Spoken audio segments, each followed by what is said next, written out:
Greetings, greetings, greetings, Nerd Herd. So happy to have you all. Welcome. Ephesians 6:12, for we wrestle not against flesh and blood, but against principalities of darkness, the rulers of wickedness in this realm, and spiritual wickedness in high places. If you are not of God and of a pure, clean heart, you are not welcome here. Guys, I could not figure out why my camera was reflecting back to me. I looked like I was in the old school soap opera Vaseline lens days, where they would kind of grease the lens so everybody's complexions were softer and, features were softer. I could not get it off. But then eventually we got it off. Hi, how are ya? Hi, how are ya? Hey, Fashawn, how are you? Thank you for being here with the Dopest Nerd. Guys, you could have been anywhere in the world, but you chose to be here with me.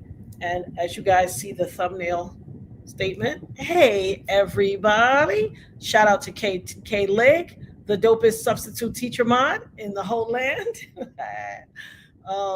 Welcome to the Nerd Herd. You know what to do. Leave your shoes at the door, grab a pair of fuzzy socks out of the basket, and hop on the couch. Join the discussion. Put your feet up. Stay a while. It's been a long day.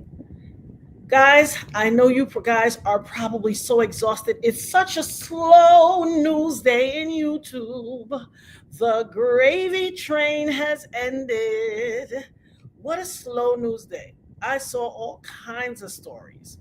Oh, what a slow news day. The gravy train has ended, and I'm sure a lot of people are so upset. However, I've said some things on my channel. I've said that there were some content creators who were centering themselves, that they were not highly focused on the survivors and victims, but on themselves, centering themselves, making themselves the story, because,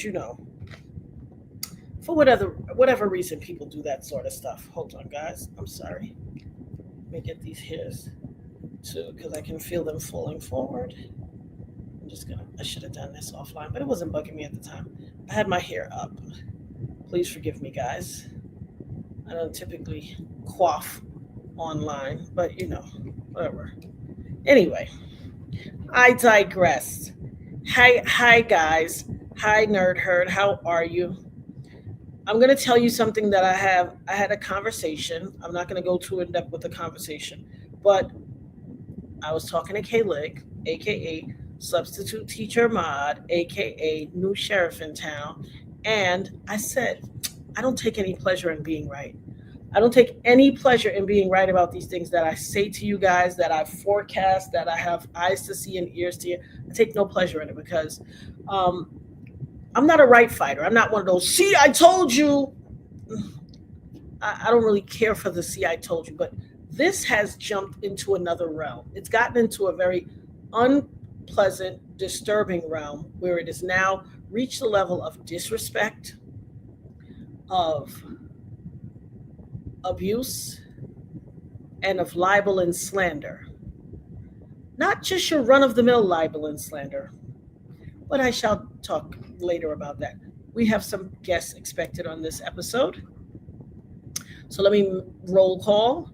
Shout out to Fashawn, K-Lig, Mocha, hey Nisi Poo, Michelle, Patrice Walker, Kiki Eyes, Regina, Lisa, Joy to the World, D Froggies, Dana G, Just Black, Jenny, Michelle, hey Auntie Leah. Guys, I want to ask you guys something. You know the routine. Throw the likes up as you come on in, and also share this video with 1 or 2 or 10 people. Share it to your socials so other people can jump on in. So and invite them. Share it and say jump on this live and participate with us. We have a very serious conversation to have. I'm going to have some people on the show today. What do I always tell you guys? This is not a love fest. I'm going to have some people on the show today. We fall on different sides of the aisle. All of them are not on the same side of the aisle as I am. However, my thing is, I always say this is not a love fest. You're entitled to have your point of view.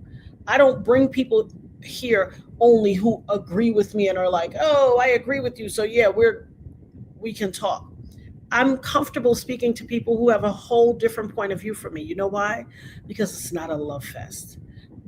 Differences of opinion make the world go round. Shout out to my people in the nosebleed seats, in the bushes, my neurodivergents, and those luxuriating from the comfort of their couch, their bed, their desk, their whatever. If y'all on the inside incarcerated and you watching me and you getting this good knowledge so that you can reform your mind, body, soul, spirit, flesh, when you come back out here, you be empowered to walk in another vein and another light. Shout out to y'all behind the wall too. Shout out to everybody who's watching me. I get all kinds of emails. Thank you all for the emails. Shout out to I wanted to shout out to Keisha, because you know what I always say, you ain't got no Keisha in the spot, you ain't got no party. But shout out to everybody who has sent me messages. I appreciate you all. I love you all. Shout out to Carla Turner. What a beautiful message. What a beautiful message. You and Granny. Just everybody. Sending love to everybody. Guys, what we got here is a very important topic. So you already know what it is. We talked about it. I talked about it on, I could say probably in the last 6 lives, maybe 5 times. I said, unfortunately, it's come to a point where these content creators are not just concerned with the survivors and the, why did my voice go, survivors? What was that? What in the Destiny's Child? What was that? They're not just concerned with the victims and survivors. They have started centering themselves. And it just, a lot of people couldn't see it. Some people told me, oh, you're making stuff up. That's not true. No, I was 100% right. Not 90 cent, 90%, not 50 cent, 100% correct. And I'll show you how. Now, in fact, I don't have to illustrate. You guys have seen all the fallout and the backlash and all the chicanery and foolishness, tomfoolery, mashugana, crazy chaos that went on the last day of the trial. You saw it. If it wasn't the, the flash dance, the baby oil flash dance.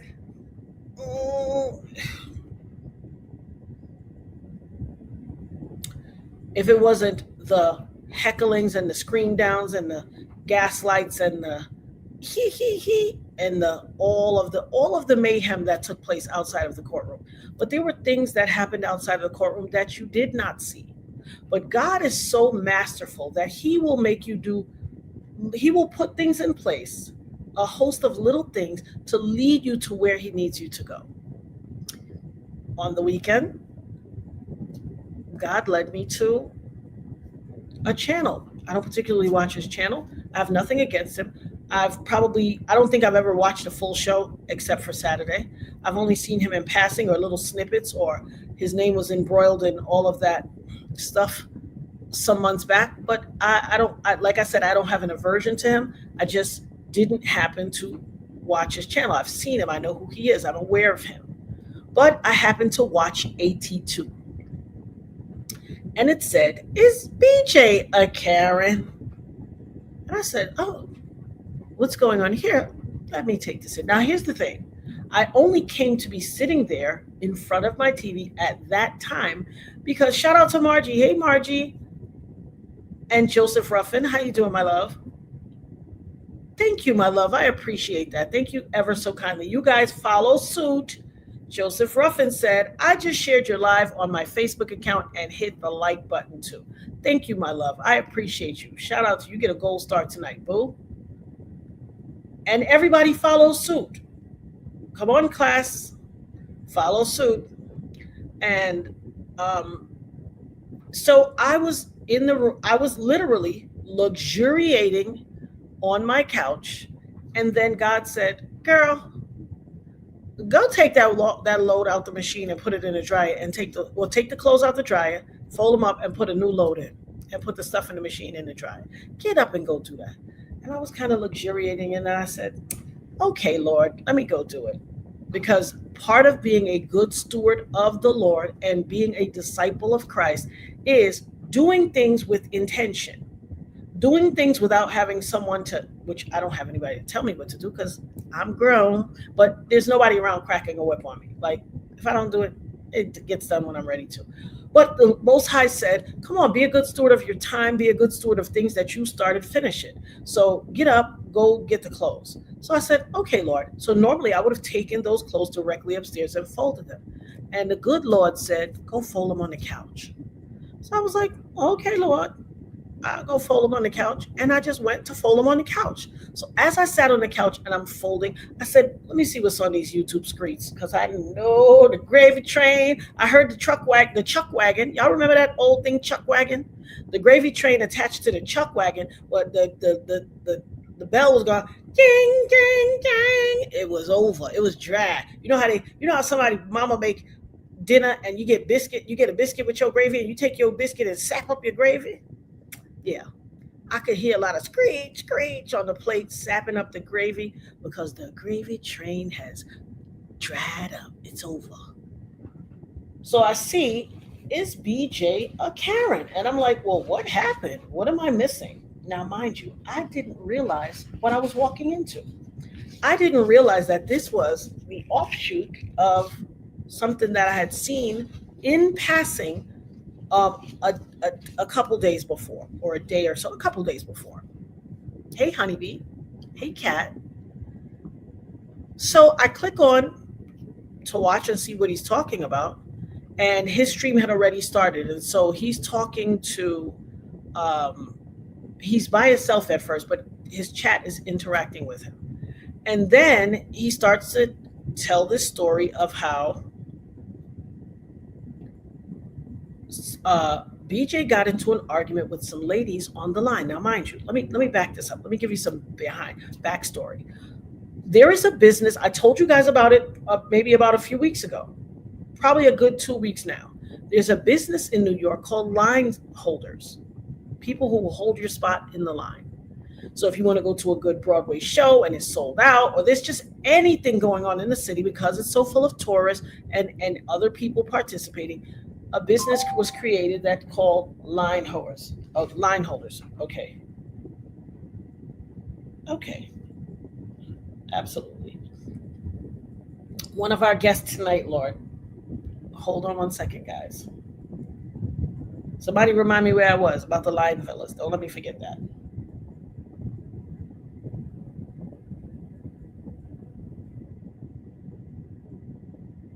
Let me send her this.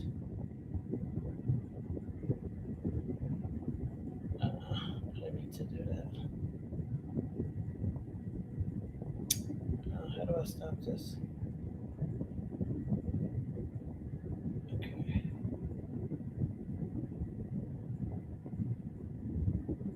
Come on, Lord. Okay.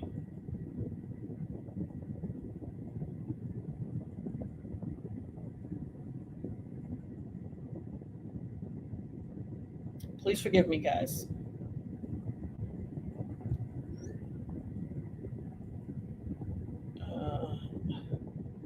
Send another one too.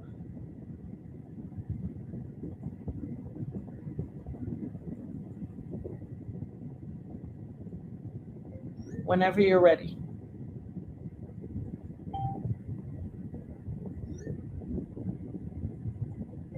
Please share with the others. Okay. So, where was I again, darlings? Where was I? I was saying, I was giving you the backstory. So the line holders. So I told you how the line holder business began. There was a baker who was going through and, okay, D Froggies, if you say so, you telling me about a woman of God? Drop me 3 scriptures you ever heard her say right now. People trying to get clout, in your humble opinion. BJ's a woman of God. Well, that's funny because I only heard her start talking about God maybe a week and a half, 2 weeks ago. Drop me 3 scriptures she talks about all the time. And then I'll drop you 50 of mine. Don't come here with that. Don't try it. Don't try it. Okay? I don't want to get upset. You think. I'm going to show you some stuff that's going to change your point of view today. I'm really going to show you some stuff that's going to change your point of view. And I'm going to show you some short-sighted behavior from someone who should know better. Line holders came into being. I told you guys about this a few weeks ago. Line holders came into being. There was a baker whose bakery was going through some stuff, and it was absolutely struggling at some point. And he came up by accident with something called the cronut. It was a croissant and a donut combined. And somebody bought it, and they must have tweeted in the early days, and it went viral. And people were online for ridiculous amounts of time trying to get a cronut. The demand was so high, you could only buy 2 cronuts at a time. People literally started saying, oh my God, I want a cronut, but the line is so long, I need somebody to hold my space. And somebody decided, I'm going to go online. And he had a sign and said, I'll hold your space to get cronuts. And that is how the line holding thing in New York started. You don't believe me? Go do some research. Look it up. I remember when it happened vividly. And people started holding people's spot in line. I think they were charging them at the time like $10 an hour or something like that to hold their line in space so that they could get 2 cronuts. So the people would, when they were getting close, they would call the person and be like, hey, I'm getting close. You got to get here. I guess they would give them like a 15-minute, 20-minute head start, whatever. And the people got there and would get there, be able to buy their cronut. Or somehow they would give the people the money, let them buy it, and then they would meet them there, whatever. But they would get there. So yes, that's how the line holder thing began. It then extended to standing in line for people for tickets to Hamilton, standing in line for people for tickets to all over, and all the big Broadway shows that was very tough to get into. People started being line fillers. And so, right, for this court case, for the Diddy trial, Puffy trial, line holders were making money. And it really made them money, because then not only were so here's the thing. Mainstream media has carte blanche in the courtroom. However, they would also have, so their cameras and their people, well, not cameras, but their people could get in. But then they would literally have like a reporter or somebody that they would want to get in, and they couldn't get in because the courtroom had limited access, or they would have to go into the overflow. So people want to get into the main courtroom. The main courtroom only allows 14 people in. 14. However, 3 people, I don't mean legacy media people, 3 people who were content creators made some exclusive deals with the court, and they were able to get in no matter what time they arrived. Everybody else is sleeping outside the courtroom. If you want to get in Thursday morning, you are sleeping outside the courtroom from Wednesday night. Wednesday evening. Some people had to stand up in line 4 in the afternoon, stay there 4 in the afternoon, all the way to the nighttime, all through the night, all till the morning, until the person shows up, pays them, and gets into the line. That only leaves 11 spots to get into the courtroom. Yeah.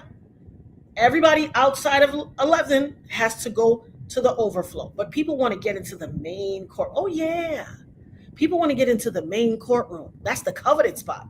Some 3 content creators made an exclusive deal, and that is why people were out there saying they were feds, because somehow they seem to have made an exclusive deal, and they were able to get in no matter what time. So you had people literally sleeping on the sidewalk. Listen, I'm from New York. You couldn't pay me if you sleep on the sidewalk in New York. Nothing. Me not care who's on trial and what's on first, who's on second, I don't know who's on third. You couldn't pay me. Okay? Although I am not knocking anybody's hustle, because New York is not a cheap place to live. I'm from New York. My mom's a New York landlord. Rents ain't cheap in New York. People are complaining that their rent is $1,500 in other places. Try $4,000 and $5,000 in New York a month. And I'm not talking about the creme de la creme skyrise in Manhattan. No, darling. No, darling. Those are into the millions, or 100,000 or 50,000 a month. I'm talking about a regular old pre-war building in New York, $4,000-$5,000. Where my New Yorkers at? Lisa, you a New Yorker? Tell them, Lisa. Where my New Yorkers at? Joy to the world. Y'all tell them how much rent is in New York now. The only people that got moderately priced rent have been in their apartments for 25, 30 plus years.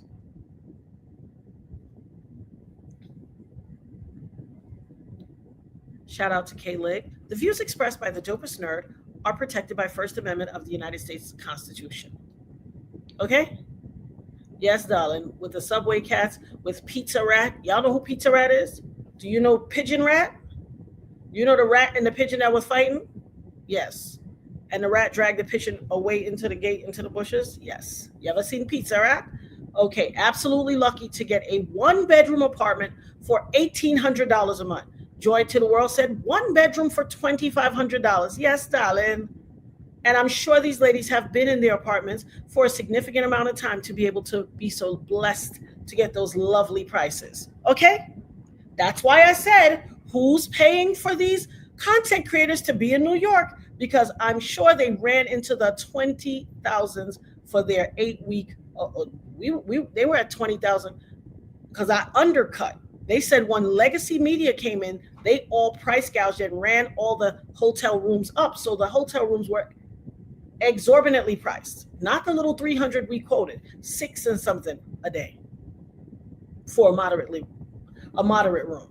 Okay? Because Legacy Media has deep pockets, so they can do that. They had their people in, their reporters, their staff, photographers, all that, people set up outside. Yeah, all those people need hotel rooms. And so there was price gouging. See, I know what I'm talking about. Let me just preface this by saying I don't take any joy in being right about these things, especially when it's negative stuff. But I hate to say that old line, I told you so. I told y'all, because I don't come here talking okay, girl, blah, blah, blah. Nope. I talk to God and I give y'all what the good Lord gives me. And I don't give y'all everything, because some things he gives me is for me to keep quiet. And he does be telling. When y'all don't see me for a while, God be like, peace, be still, shut your mouth. Go sit down in a corner. And I go sit down in the corner. But when he tell me to speak, baby, I'm going to cry aloud and spare not. And I'm going to get to the root and tootin' depth of this. So I remember when I came and told you guys that some content creators had coalesced and gotten together in a consortium of sorts to black me out, to shut my story out, to ignore me, even though they were still talking about me and going in the membership part of their live and doing secret lives about me, using my video footage of our shows that we do, and over there having a secret member live dragging me, talking junk about me. Now, what would you have to say about this woman of God? What'd I do?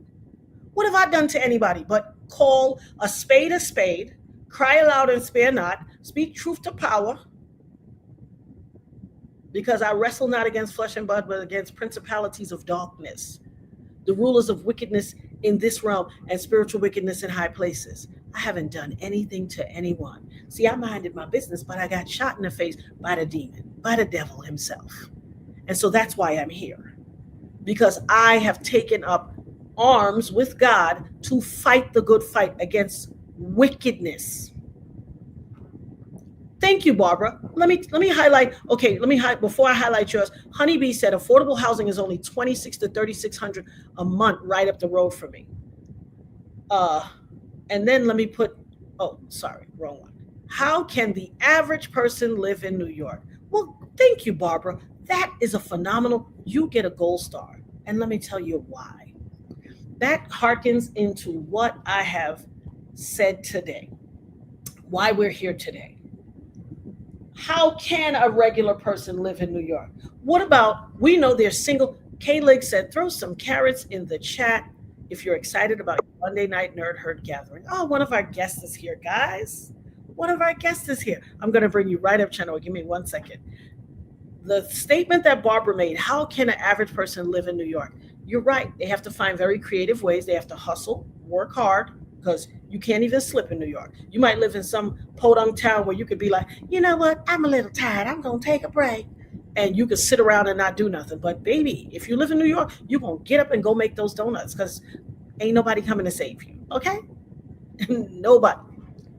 I'm gonna bring you up right now. Give me 1 second. I see you backstage, baby. Nobody's coming to save you. And the reason I highlighted Barbara's thing is people have gotten creative. You can have people with college degrees that are not working, which is like most of society, not working in their respective fields that they got their degree in. However, you are resourceful enough, especially as a New Yorker. They said, New York, New York. So nice they had to name it twice, baby. If you can make it here, you'll make it anywhere. It's up to you. New York, New York. That's from a song. Okay? Frank Sinatra. So there were some women who were creative and they became line holders for the trial. They've been there for the entirety of the 8 weeks. Okay? There's a rapport amongst the people who were regulars in the courtroom, outside the courtroom, all of that. And here comes a lovely little content creator who swore up and down the entirety of the 8 weeks that I would never go up there and be in the courtroom. I like to stay here from the comfort of my home and do this. And on the last day of the gravy train, they somehow found themselves right in that very spot that they swore they would never go to. And all of a sudden, well, I do declare they are attacking me. These haggard freaks, these demons, these bitches. Excuse you? Now listen, I don't have to fall on the same side of the spectrum of anybody. But what you not gonna do is disrespect, especially Black queens. You're not going to do it. I'm not going to stand for it, especially when I called this out weeks ago. I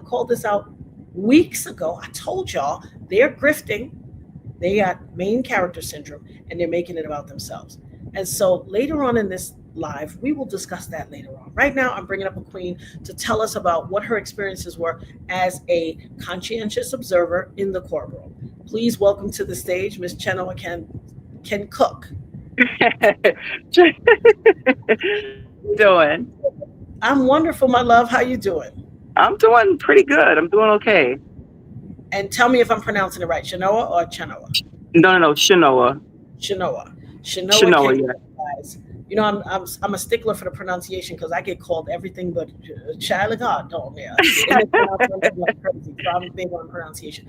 I want everybody in the nerd herd to welcome our guests with a round. What do you like? What's your thing? We throw emojis for our people. What's your thing? What's my thing? What do you like? You can put hearts. Give us any particular color. Blue is my favorite color. Okay, guys, let's get those blue hearts rolling. Give some love. Thank let's you. Get those blue hearts rolling. You're absolutely welcome. Everybody's greeting you in the chat right now. How's your day going today? It's going okay. I teach classes, like workout classes and stuff like that. I do a lot of other stuff too, but that's like one of my main, sources of income, and I do personal training and stuff like that. So I taught 4 classes today. So I'm a little tired. I know. Listen, honey. Oh, look at all the hearts. Thank you. Yeah. Oh, they giving you love, honey. They well, all right. So I'm a little tired, but I'm used to it. I've been doing this for I want to say upwards of about maybe 17 years or so. Oh, wow. Actively teaching. I've managed gyms before and all that, and stuff like that. But yeah, you must be super fit. You know something? Yeah, I am. Dope. Listen, talk yourself. Bro. Actually, I am. Nice. I am. But this is the thing, right? The reason why I keep those classes is because, we all sometimes are unmotivated to work out and stuff like that. So I keep those classes in addition to the training and stuff like that and the other stuff that I keep those classes because it forces me to work out. You understand what I'm saying? I had to go and do that today. I have to go and do it tomorrow. I have to do it Wednesday and I have to do it Thursday. You understand what I'm saying? So, there's times that I just don't feel like working out, but guess what? Come, tomorrow I'm going to be up on somebody's stage jumping around. So, you know what I mean? It keeps me, in shape and says, and I tell everybody, the older you get, honey, the more challenging it is to keep yourself together, There's so much to be said for accountability. It doesn't make us do what we got to do when people are, you're accountable to people and they're expecting you. And yes. Oh my gosh. Yes. Get through their day or release some steam or whatever. There's something about that motivates. What a beautiful thing. Yeah. What a beautiful thing, because complacency breeds. No, it's absolutely true. And the trial kind of messed me up a little bit because I had to like get a lot of my classes covered here and there and do all kinds of stuff. And even like for tomorrow, for instance, there's the hearing tomorrow, but it's going to be remote. But Judge Subramanian sent out a memo and basically said that we can go. We can actually go tomorrow at 2:00. Hey. Okay. Okay. Yeah, it's a Zoom, but we can go and listen in, but we have to go in person. So I'll be there. Now, mind you, I'm teaching a silver sneakers tomorrow at 12 and finished at 1. The hearing is at 2. So I'm going to have to just literally go straight from the silver sneakers to go to sit in on the thing so I can take my little notes, you know, Thank you, and do what I got to do. And then I have to teach later on. I have sessions as well, you know, so, but I'm, you know, I'm getting it done. I'm making it happen. You know what I mean? Silver sneakers, that's seniors? That's seniors. Yeah. Okay. Let me tell you something. Okay. Let me tell you something. I love teaching seniors. Do you hear me? They are, first of all, they're there like 20 minutes before you show up. They're not playing games. Okay. They're not playing games. They want to do this. Okay. And they try their hardest. Like, don't get me wrong. I teach the gamut, like children, teens, 30, 40, 50-year-olds. The ones who are the most serious and do not play games are my seniors. Wow. Okay. Yes. That's dope. I love it. Yes. Listen, I ain't far from there. I like it. People are like, you're not old. I tell them I'm a card carrying member of the AARP and I like it. Me too. Listen, isn't it dope? What? You get discounts. I went to Florida. Okay. I went to Florida to go visit my friend like a couple of years ago. And she was having a brunch for her mom, Anyway, make a long story short, honey, I rented a car and it was 30% off. Okay. That's a lot of money. Because I was there for a week. That's a lot of money. I had that was my first benefit of AARP. Yes. Something. I went to rent a car. They had given my car away. And I was like, what is this? What kind of treatment of your older Americans is this? And this lady said, girl, you're not an older American. But she said, she said, do you have an AARP card? I said, yeah. She said, go next door to the other one and tell them you have an AARP. They give you big. It was Ava. The discount was so big. I was like, oh, well, give me the Benz then. Hello. Listen, you could call me a senior. I don't care. I do not care. I don't care. Okay. I do not care. I done made it through some things. I gladly be in the AARP generation. It means yes. Some people don't make it to you understand? So yeah. So guys, she has been at the trial for the better part of the 8 weeks. She's had some days where, life duty calls and life calls and we got to work.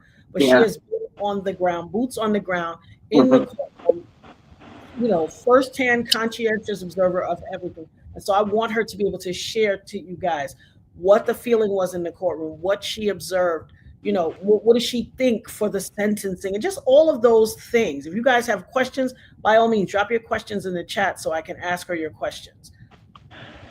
Okay, so basically, we've all known about Diddy, we kind of like, I don't want to say grew up because like we were already grown when we found out about him, you know what I mean? But like we are all familiar with the music from the 90s and the Bad Boy and all of that stuff like that. So well, let me just leave that for we'll talk about that later. But so when I found out that that they raided his places, right? I knew that there was an indictment coming down. And I remember telling my daughter and my friends, I was like, if this trial is in New York, which it most likely will be, I thought it was going to be in Brooklyn, to be honest with you. But because I thought it was going to be downtown Brooklyn in that courthouse. But I said, if this trial is in New York, I'm definitely going. Okay. And then lo and behold, they indicted him and stuff like that, federal charges and stuff. And, the courthouse is there in Lower Manhattan.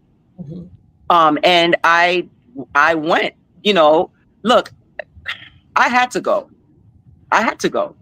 Okay.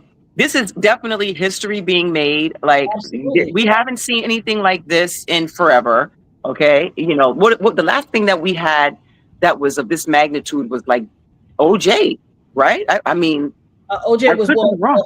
well, I would say OJ was first, and then my case 24 years ago with him, where he Oh got yeah, off. that's right. No. That's right. With that Nothing situation. happened Yeah. since then. Yeah, so that was horrible. Okay, so anyway, um,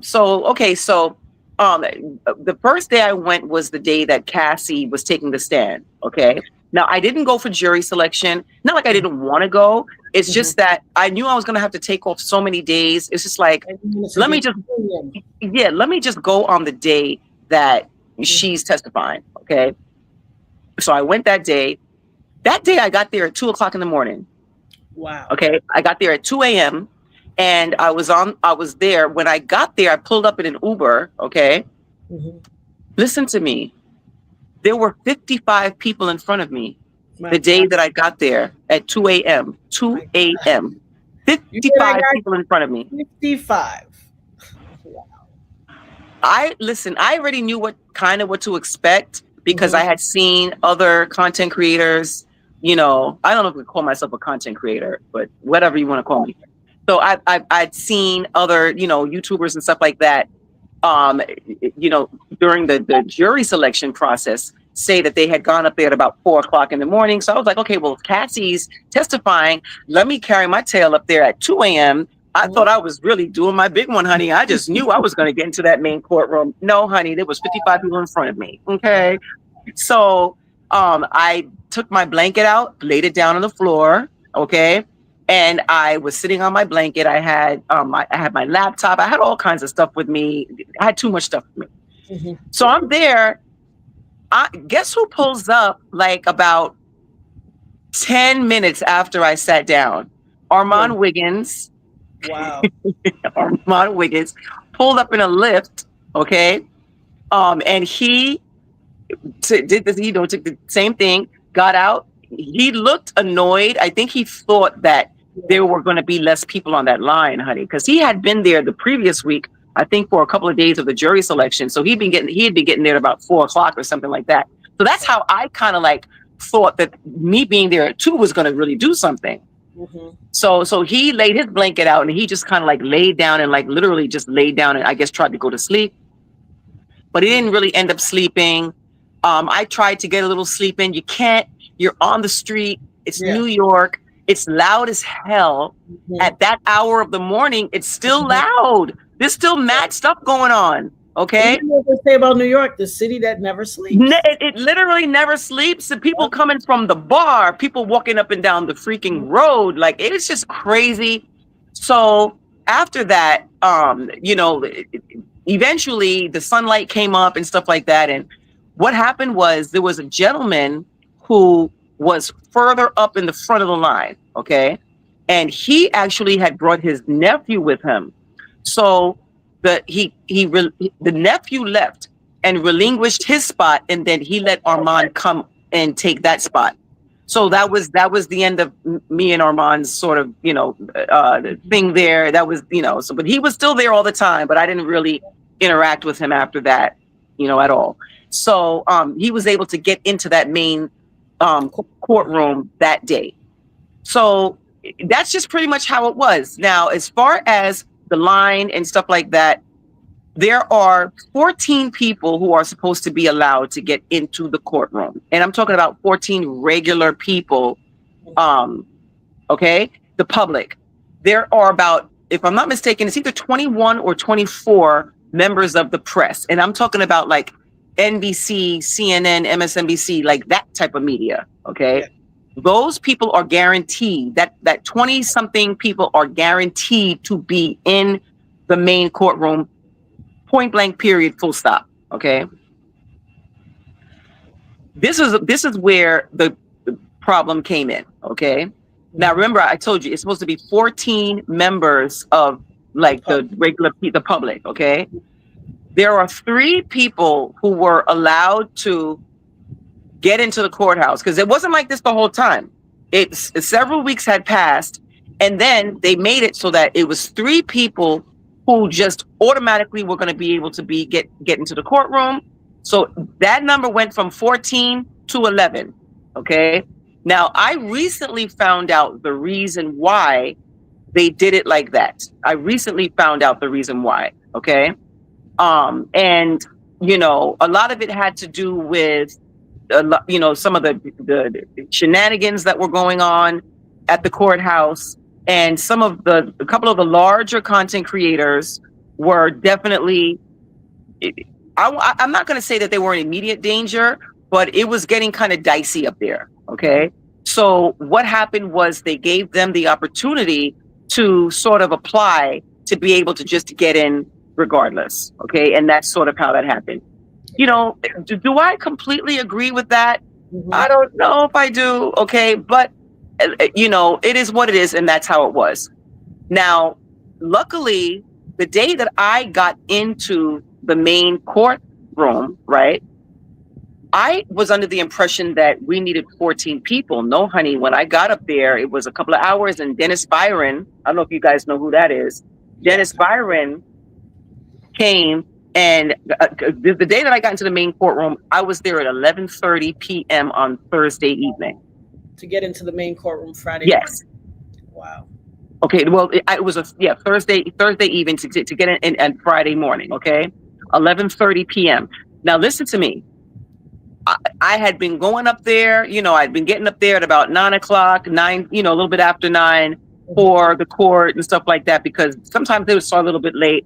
That 2 o'clock in the morning situation, after I didn't get in and I saw there was 50-something people in front of me, I was just like, absolutely not. I'm going to sleep and get there at the normal regular time, honey. Okay. But we're starting to get to the end of the trial. And I was just like, okay, I do want to see the inside of that main courtroom at least one time. So how am I going to make that happen?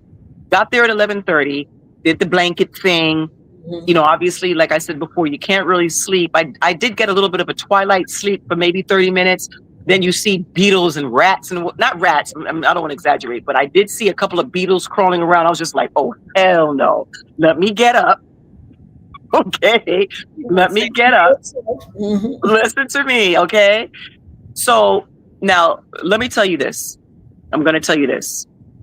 That situation with me, I got there at that time. I was number 9 in the line. Wow. 9 in the line at 9 at night. No, 11:30. 11:30. 9. Yeah, 11:30. Somehow, some way, and I'm not mentioning names. I'm not doing anything like that. But somehow, some way, I ended up being number 11. What? Let me tell you something. I'm going to tell you something right now. Okay. The only reason I let that rock was because I knew I was going to get in. Because remember, there are 11 people let in, not the 14. The only reason I let it rock is because I was getting in. But I can tell you right now, if it had pushed you back to 12, you was like, What? It would have been a problem. Yeah. It was already a problem because... And justifiably so, though. Justifiably. Yeah. Yeah. It was already a problem earlier on in the evening because about 4 o'clock in the morning, there was a lady who came and, all right, I don't want to drag this out, but I want to just give you a picture of how it is. So at the courthouse in the front, okay, there's like an elevated, like, you know, little platform thing where you can sort of sit down. Okay. Then you have the ground where people were either laying down or sitting with their chairs, or some people, holders had like tents and stuff like that. Okay. But you can sit on an elevated platform. There was a whole line of people by 4 o'clock in the morning. On the elevated on the ground. Okay. This particular woman comes and she stands up on the elevated platform in the middle of the line. Oh, yes. Finesse game. Oh, listen, I looked because, you know, the ladies on the line that were there, Diamond included, the lady with the long blonde, you know, hair and stuff like that. When I got there, she was there. And I had seen her up there like many, many times. And I used to just say hello to her, but we didn't really like communicate like that until that night when I got there. And when I went up to her, I was like, hey, what's going on? Which number am I? Like, immediately, I just was like, yo, blah, blah, blah. And she was just like, look, you're here now, but when it gets time later on, it's going to get real dicey. So even though you're here on time, I'm counting you. I see that you're number 9. When we get to like 6:30, 7 o'clock is when you really have to make sure that you're kind of holding your own. Okay. So from the jump, I knew what time it was. Yeah. So when I saw homegirl coming to stand up in the middle of the thing, I walked over to her and I said, let me ask you something. Why are you standing there? Why are you standing there? And then she was like, no, because I was here before and this, that, and the third. I said, okay, so, but if you left, then that's it. You left. So she was like, oh yeah, I was here from 8 o'clock yesterday. Okay, you left at 8, then you came back. It's now 4 a.m. Like, that is it. That's not how this works. And we're going back and forth, blah, blah, blah. And, she basically like with a very much like the mind your business vibe. No, bro, that is my business, because I've been informed that when we get to later on, it's problems. So I'm letting you know from now, don't even try it. Okay? You're right. Because you was already you went from 9 to 11. So 11 is that coveted dicey spot. So one false move, you 12. Well, but listen to me. So we went back and forth. It got a little ugly. I'm not even going to hold you. It got ugly. It did. But eventually we ended up apologizing to each other. Okay. Because it's just like, we just did. I don't like to be mean to people. I really, really do not like to be that way. And it's just like some instances, some circumstances can really, really bring out the worst in you. And in that moment, listen to me. I told her, we ended up hugging each other. I told her, I was just like, ugh, I was just doing the most. And she was like, no, I was kind of doing the most too. Like, you know what I mean? So I don't think you set out to be mean to her. I think you set out I didn't. And you know how New Yorkers are. Sometimes we gotta to show, okay, I ain't backing now. Yes. Eventually people will be like, so eventually what ended up happening was I did ended up getting in. Okay. There was a couple of other things that happened, but I'm not going to mention them here because I don't want to, the things involved other people who kind of like have a platform, and I just don't even want to really go there. But again, make a long story short, I did end up getting in. And then after the lunch, she did end up getting into the main courtroom because somebody else, I guess, kind of helped her out or something like that. So we were both in that main courtroom after lunch, and I looked and she looked at me and we was like, oh snap, what's up? Like, like happy. We both ended up getting in, and that was the situation with that. But that's just to give you an idea of how crazy it was. How crazy it was. And it was just so disgusting. But you don't feel like she attacked you to a point where you're going to take months to heal from that and all that stuff? No, and the person that you're talking about, listen to me. I was there that day. Mm-hmm. I was there that day, okay? I did not see the incident because during the incident, I was in the courthouse, okay? Right. So I didn't see the first incident with the line because when they got there, it had already been like a couple of days after I got into the main courtroom. And I had said that after I got into that main courtroom, I didn't have any interest in doing it again. Not spending the night there to get in the courtroom. Oh yeah, and a quick side note. When you stay the night like that, right, you don't get any sleep. So when you're in the courtroom, you're already fighting to stay up because some of the testimony is a little on the boring side. I'm not going to hold you. So you're fighting to stay awake. And when you're in the main courtroom, it's not the same as the overflow room. It's a lot more stringent. They even let you know when you first get there, hey, it's different from the overflow room because one of the court marshals was like, hey, I didn't see you before. So, he was like, have you been in this main room before? And I said, no. He said, okay, well, let me just let you know, you can't, he was like, go use the restroom if you got to use the restroom because you can't be going back and forth and opening the door. He said that in none of the courtrooms, you can't drink anything except for water, no coffee, no soda, no nothing, just water. Okay. They don't even really like you, like chewing gum like that. You understand what I'm saying? Like doing stuff and eating is off limits. And in the main courtroom, you cannot be like nodding a lot like that or going like this or making any type of noise. None of that. Okay. So it's very, very stringent. The benefit of it is that you get to be in the same room with all the lawyers, the jury. I got to see what the jury looked like. Diddy was there. I got to see him, got to see the judge, got to see everybody like in the flesh. That's the cool part. But with the overflow room, they give you an angle from the front. Okay. So you can't see the jury in the overflow room, but you can see the judges out to the court. Yeah, and you can't see the judge either. The camera is fixed on the witness, the lawyer who is, cross-examining or questioning or whatever, and Diddy's side of the table. So all the lawyers and the prosecutors and all of Diddy's friends and family and all of that stuff like that.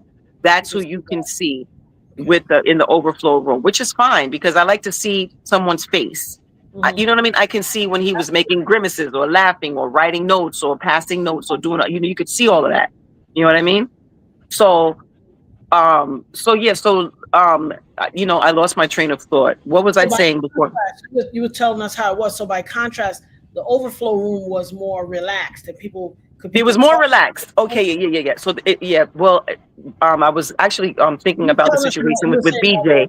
Yeah. But yeah, so it was definitely more relaxed. And don't get me wrong, it's, the overflow room is essentially an extension of the main courtroom. So the court officers, some of them are a little bit more stringent than others, but for the most part, not too much on the, commotion and the talking. They kind of let you get away with a little bit of whispering here and there. You can get up to go use the restroom a bunch of times if you need to and all of that stuff like that. But still with the no coffee, no eating and stuff like that. And they definitely will tell you, simmer down, quiet, So when people were talking about them erupting in applause when the verdict was read and erupting in not in the main courtroom, okay, even though I wasn't there for the verdict reading in the main courtroom, but I know for a fact Judge Subramanian was not having it, period.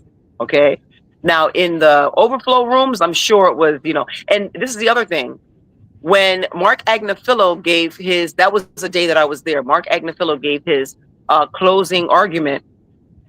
In the main courtroom, it was very, very silent. But in the overflow room, I heard they were hooting and hollering and doing all that stuff like that.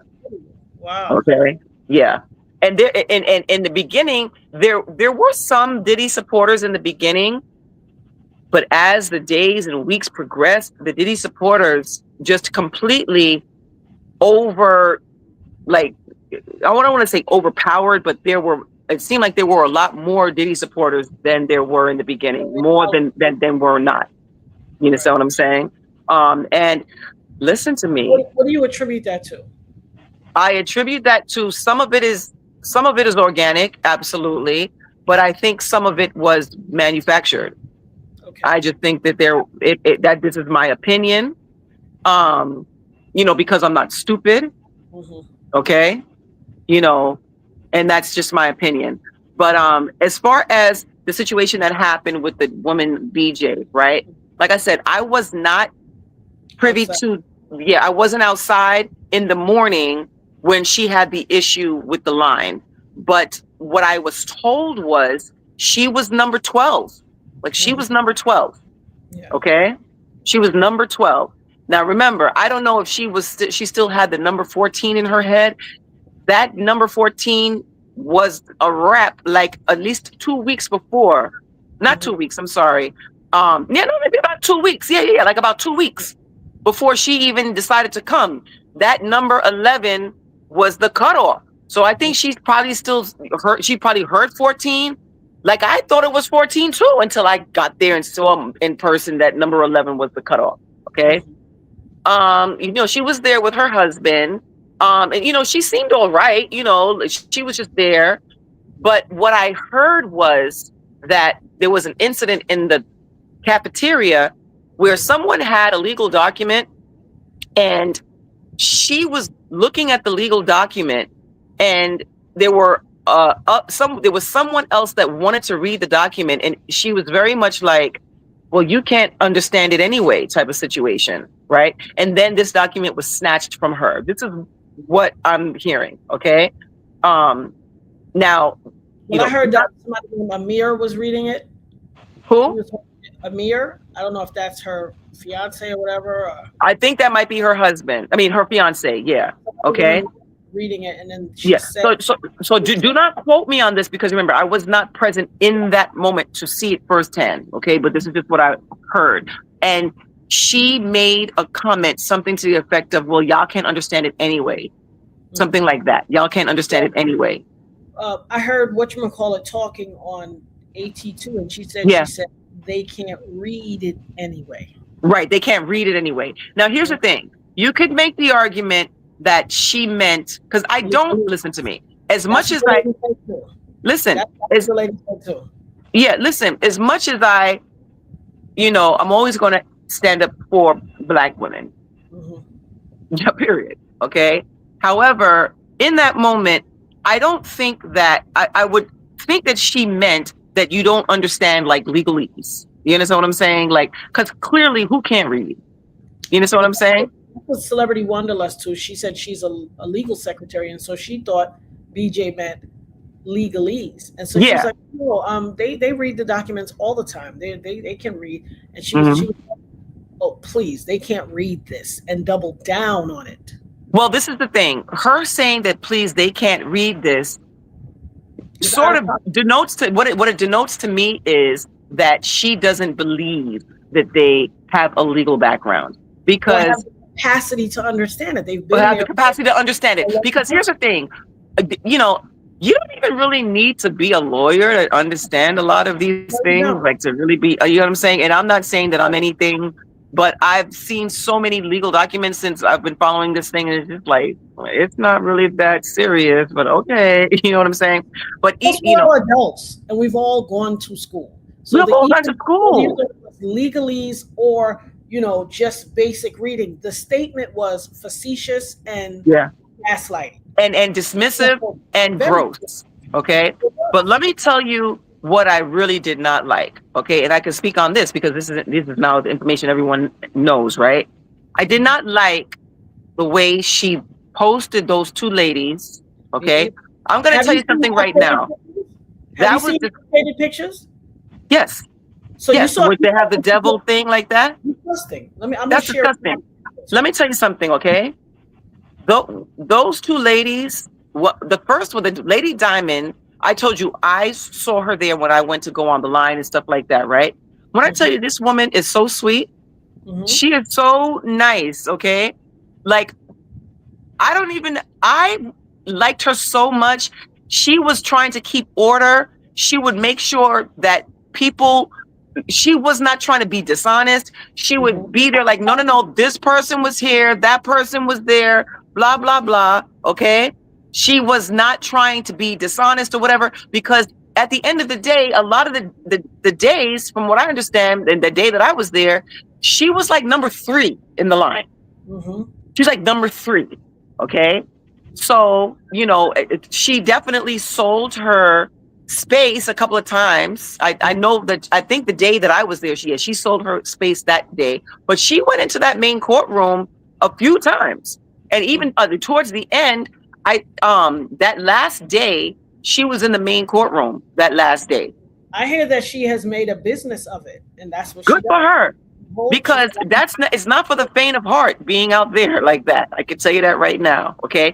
And the other lady, you don't want somebody else to just come in, kind of follow the line and take over. So the other lady, she and I, had a little conversation. We didn't really see eye to eye, with the case. You know what I'm saying? But either way, she was super respectful, and she and I had a nice long conversation. And it was very much like, okay, I understand where you're coming from. We could agree to disagree type of thing, and it was all good. Agreeing. You know what I'm saying? It was all good. And she was so sweet and nice. Both of them were so sweet and nice. When I saw the post that BJ put up there, I was just like, is this woman serious? And BJ has a very large platform in comparison to those two ladies.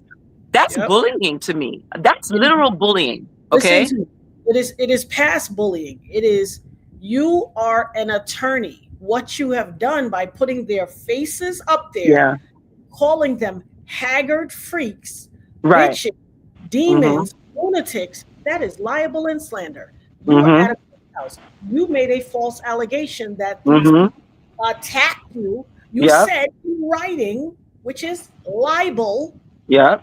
it's going to take me months to get over this. Girl, Excuse me, please. lady. I have physically been injured. I've endured trauma. It's Mhm. going to take months to get over somebody telling you, no, this is, you are not in the line. You don't got the right to And get she this. still got to get in, by the way, that morning. She still got to get in, by the way.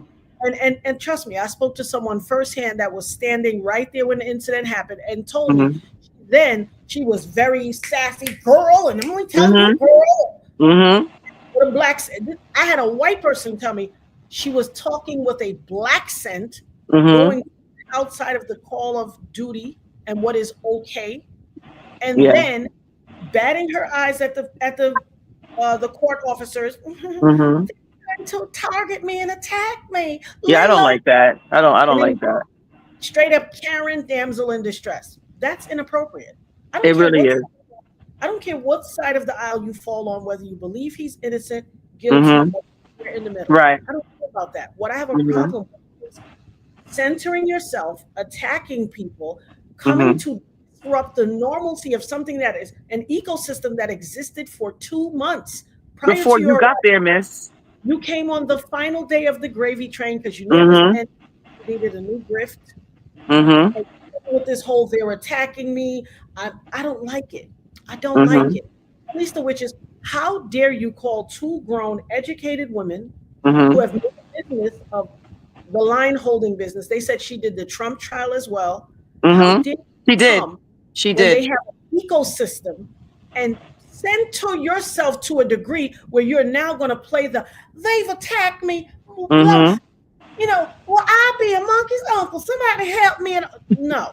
And then you calling these black women demons, saying they Yeah. can't read, bitch, Haggard and tag, wenches or whatever she just goes. talking Listen about to their me. hair, wig, and all that. Mhm. You have Very much passed so. the line of decency. And that is where I have a problem. Like I always, Mhm. this is not a love fest. There are lots of Mhm. channels that if you disagree with them, they'll cuss you out and get out of here. I've been saying Mhm. since I started this channel, this is not a love fest. You don't have to agree Mhm. with me. We can Mhm. respect, disagree. We can agree on this and Mhm. disagree on all this and then agree on that over there. And you're still Yeah. welcome here. I don't get mad and throw people out now. When people get to a point where they're disrespectful, my That's where I draw the line too. I might as well Mhm. say exit stage left and put you out. Mhm. That's what you Mhm. don't do. And sometimes when people have been disrespectful, I said, no, let them stay. I'll put their comment on the screen. I said, let me highlight you since you want to Mhm. be. Mhm. And then I'll challenge you and explain, espouse. What do you mean by that? Right. But the level of disrespect I'm witnessing here. And there are people, I saw somebody in the chat that was, oh, BJ is a woman of God. This is petty. Excuse me. I said, tell me 3 scriptures that she says. Because I watch BJ. I watch Murad. I watch all the people. I watch all the people and watch them all flip mode squad. They were Mhm. like, he's going down. He's the demon. He's a devil. He's going down. As soon as that verdict came in, I told you guys it was a check. I didn't believe it was going to be guilty. I knew it. I was like, what? I've been talking about it for the last few weeks. I said, I can see the people who are being paid. I can see the Mhm. channels who are getting that money to espouse a messy point of view. I can tell. And I still exhibited patience and restraint and said, I'm Mhm. not call names, but I can see who it is. I'll Yeah. reveal them after the fact. And I even said one day they're going to reveal themselves. Mhm. Reveal themselves. I Yeah. could see it, but I knew everybody else couldn't see it. And I wasn't of the vein to be like, oh, it's A, B, C, D, one, two, three. When it got to a Mhm. point where they started getting disrespectful with it and with Yeah. me, I said, Yeah. I cry aloud and spare not. I don't have a problem with that. I Mhm. will speak truth to power. I don't care who you are. I respect my mama as long as the day is long. But baby, Mhm. I am of the AARP generation. Excuse me, mommy. I respectfully decline. That is inappropriate. You wrong, Yeah. and it's not okay Yeah. because God gave us the mouth to speak truth to power. So, and you ain't raised me to be no shrink and violet. So when you step out of line, I'm gonna correct you too. That's God's love, correction. To literally I've been told that one of the ladies is a professor. Yes, she is. You take it upon yourself to say this woman can't read? Like, you inappropriate. And then you're characterizing these people on your platform for the world to see. We know what this YouTube streets is about. Bullies. Hundreds of thousands of people, because she literally, like, she has like she's got like two channels. One is the BJ Investigates, and the other one is That Surprise Witness. Yep. So literally, there's so many people are seeing this right now. I don't know if she was the one that put those ugly face. Yeah, I was just about to talk about that. I don't know if she was the one that put those ugly face like that, right? Or if it was one of her, because remember, she was asking, this is so terrible. It's pissing me off looking at it. Why would you do that? What's wrong with her? Okay to do to these amazing young Black women. These are grown Black women who have been there for the entirety of the trial, who hold the line, who make copies and get things off of Pacer, share with the other content creators. This is inappropriate. 2 Black women, why you paint them like this? Because it just so happens there was a white man on the scene who was right in the midst and said, no, sir, you're not going to do this. Yeah. He said to me he was the most Karen he's ever seen. Very entitled. You're talking about, what's the gentleman's name who wears the blue suit, the comedian? Sam. Yeah. I saw he was there he was there like every day. He literally was there. As a matter of fact, the day that I was there, getting into the main courtroom, he was there early too, but I don't think he got in that day. He said she was being very disrespectful, very rude, and he had to stand up for them because he was like, no, these ladies are amazing. Like, I'm out here with these ladies every day. You're not going to do that. Nobody with pure intentions does this to somebody's face. This is slander. That's disgusting. This is disgusting. I'm going to show you. I don't like this. I don't like it either. I want to show you the other picture because she didn't just do one. She did 2. And it's inappropriate. You cannot do this, not the least of which is she is an attorney. Is she? She's an attorney. Wow. Look at that. They got different outfits now, honey. Why would you do this to 2 Black women? For what? Because they told you what the order of the line was. Hey, you can't skip the line. There's a system here. And it generates this. You're going to tell me this is not racially motivated? That's so horrible. All this extra doing is the gaslight. It's vile, it's disrespectful, it's horrendous, and no child of God does this. No child of God does this. I'm sorry. They don't do that. First of all, a child of God is not even hearkening to no demon. We don't think that's funny. We don't think it's, hyperbole. None of that. I'm not even gonna depict anybody as a demon. I don't think it's funny. I don't think it's funny. I think there is a problem. And here's the thing. My chat will tell you. I said it weeks ago. I see a problem. I'm telling you, to a point where God even showed me something else. People powdering their nose right on live. What? Who was powdering their nose on live? BJ. Are you serious? I promise to God, with a makeup brush constantly. I got shot in my nose. My nose is sensitive. I don't touch my nose that much. You might see me wipe my nose. No, I don't have a cold. Sometimes my nose will still get this weird kind of, it's a combination of numb and tingly. And everything that happens, it's easy for me to just wipe my nose because once I touch it, it soothes the nerves. And I don't touch it that much. That's where my entry wound is, my nose. Yeah. Touch my nose that much. For someone to take a makeup brush and be constantly powdering their nose,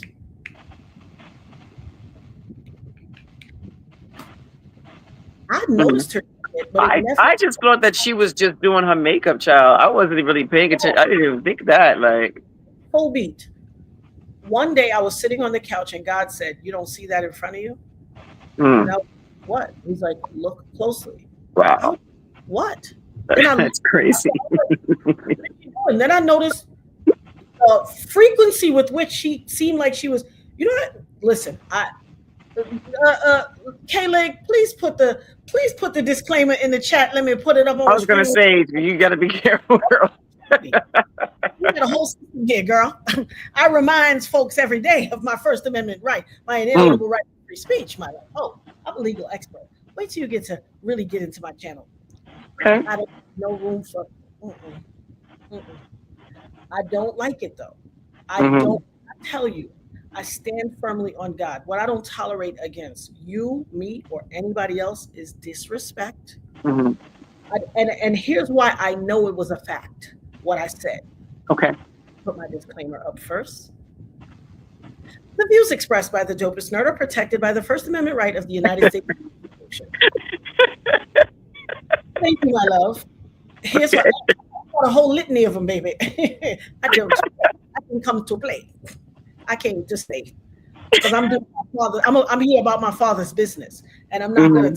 take any foolishness. Okay. We doesn't have to be a love fest. When you get to a place that has an organized structure and system, policy and procedure, and people have been in place for time immemorial, and Right. that structure has been running, you don't get to come the last day of the gravy train and Hello. we know what Right. Columbus is. That's coming and planting your flag on a new land and saying, I've discovered No, America. honey, we've been here. You didn't discover nothing. The natives been here. When the Mm-hmm. people have been here, you come plant your flag and now you discovered it. So it only has Mm-hmm. relevance when you come say so. Mm-hmm. I don't play that game. Secondly, we live in a society of rules. You don't have to like them. You ain't got to be there. You ain't got to. Mm-hmm. You can even push back against rules. But what you Mm-hmm. don't do in the premise of pushing back against rules is besmirch the integrity of two noble people, Right. if you agree with them. Call you know when listen, you know in the black culture now what we always say. I don't care what you say, but don't call me out my name. Right. You Right. didn't call them out their name.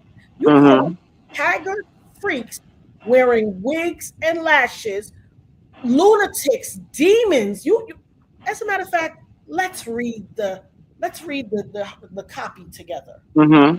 What I listen. I promise you, when I extended the invitation to Mm-hmm. him and the lady, I know they lean more to the side of Puffy. I know that, but here's the Mm-hmm. deal: I'm not a shrinking violet, and I'm not afraid of opposing points of view. Right. Right. Exactly. To their point of view. One thing is predicated on what's right and what's wrong and fact, Mm-hmm. and the other thing is predicated on opinion. Yeah. Feelings ain't facts. You're entitled to your feelings. I Mm-hmm. said, well, here's the deal. Maybe they've been conscientious observers. However, they've not interacted on a first-hand basis with someone who was a victim of this man. Perhaps Mm-hmm. talk to somebody and they can hear things from a different perspective. They're Yeah. like, because here's another facet of that's why I asked you, what is your perception of why there were so many Diddy supporters and how that number grew. So Mm-hmm. some were organic, some were paid, and then Mm-hmm. this were people who weren't necessarily a fan of him, but they were Mm-hmm. fighting against the system, the That's the man. other thing too. There was definitely a lot of that, and I definitely spoke to a lot of people who were like, we know he's, a garbage human, okay, but this is, overreach, and they didn't like the fact that if he was found guilty on that RICO, there's a good chance that forfeiture wouldn't have been too far behind in that sort of situation. So, there were a lot of people that felt like that too. Okay. Um, and yeah, you know what I'm saying? But do I believe that, there were a considerable amount of people who were, paid to be there? Yes. And I'm not a conspiracy theorist. I'm not any of that. Period. I don't like any of that, to be honest. No tinfoil hat foolishness for me. I'm not going to call it foolishness, but I, I'm I just be not on. like that. I be I'm on not some. like that. I'm gonna give you some channels that you can watch. Mm-hmm. You're gonna be ask yourself: do you want a kente cloth foil hat, or do you Mm-hmm. want a head wrap foil hat? Because baby, some of the stuff that whatever the mainstream narrative is, I have some Mm-hmm. channels to do some deep dives on. Yeah. Once you break free of this matrix and you Mm-hmm. get to see beyond the veil, them Mm-hmm. eyes to see and ears to hear, there's Mm-hmm. everything that we thought we knew about this society Mm-hmm. ain't true. So I just want to preface, Hmm. what I'm about to say with that, right? So Absolutely. this is coming from somebody who just doesn't, To it. I get I'm not like that. But again, like, I'm not stupid. Okay. And it's just like, just some of the stuff it just seemed like super blatant. Okay. And then, Sure. there's a lot of public relations stuff going around as well that I witnessed. You understand what I'm saying? And it was just like, this man, this is like, it's like a four-pronged, situation with him, because you had the people that were there at the courthouse, okay? People that were there at the courthouse who were doing what they were doing and saying what they were saying. Then you have people online, okay? My YouTube is skeletal right now, okay? Like, I'm on TikTok and, platforms or whatever, but I'm trying to get to YouTube up. Huh? Definitely, I'm going to pull up your YouTube channel so people can follow it. Oh, thank you. Please. Oh my gosh, please. I think I have like 160 followers. It's very embarrassing, but please follow me, okay?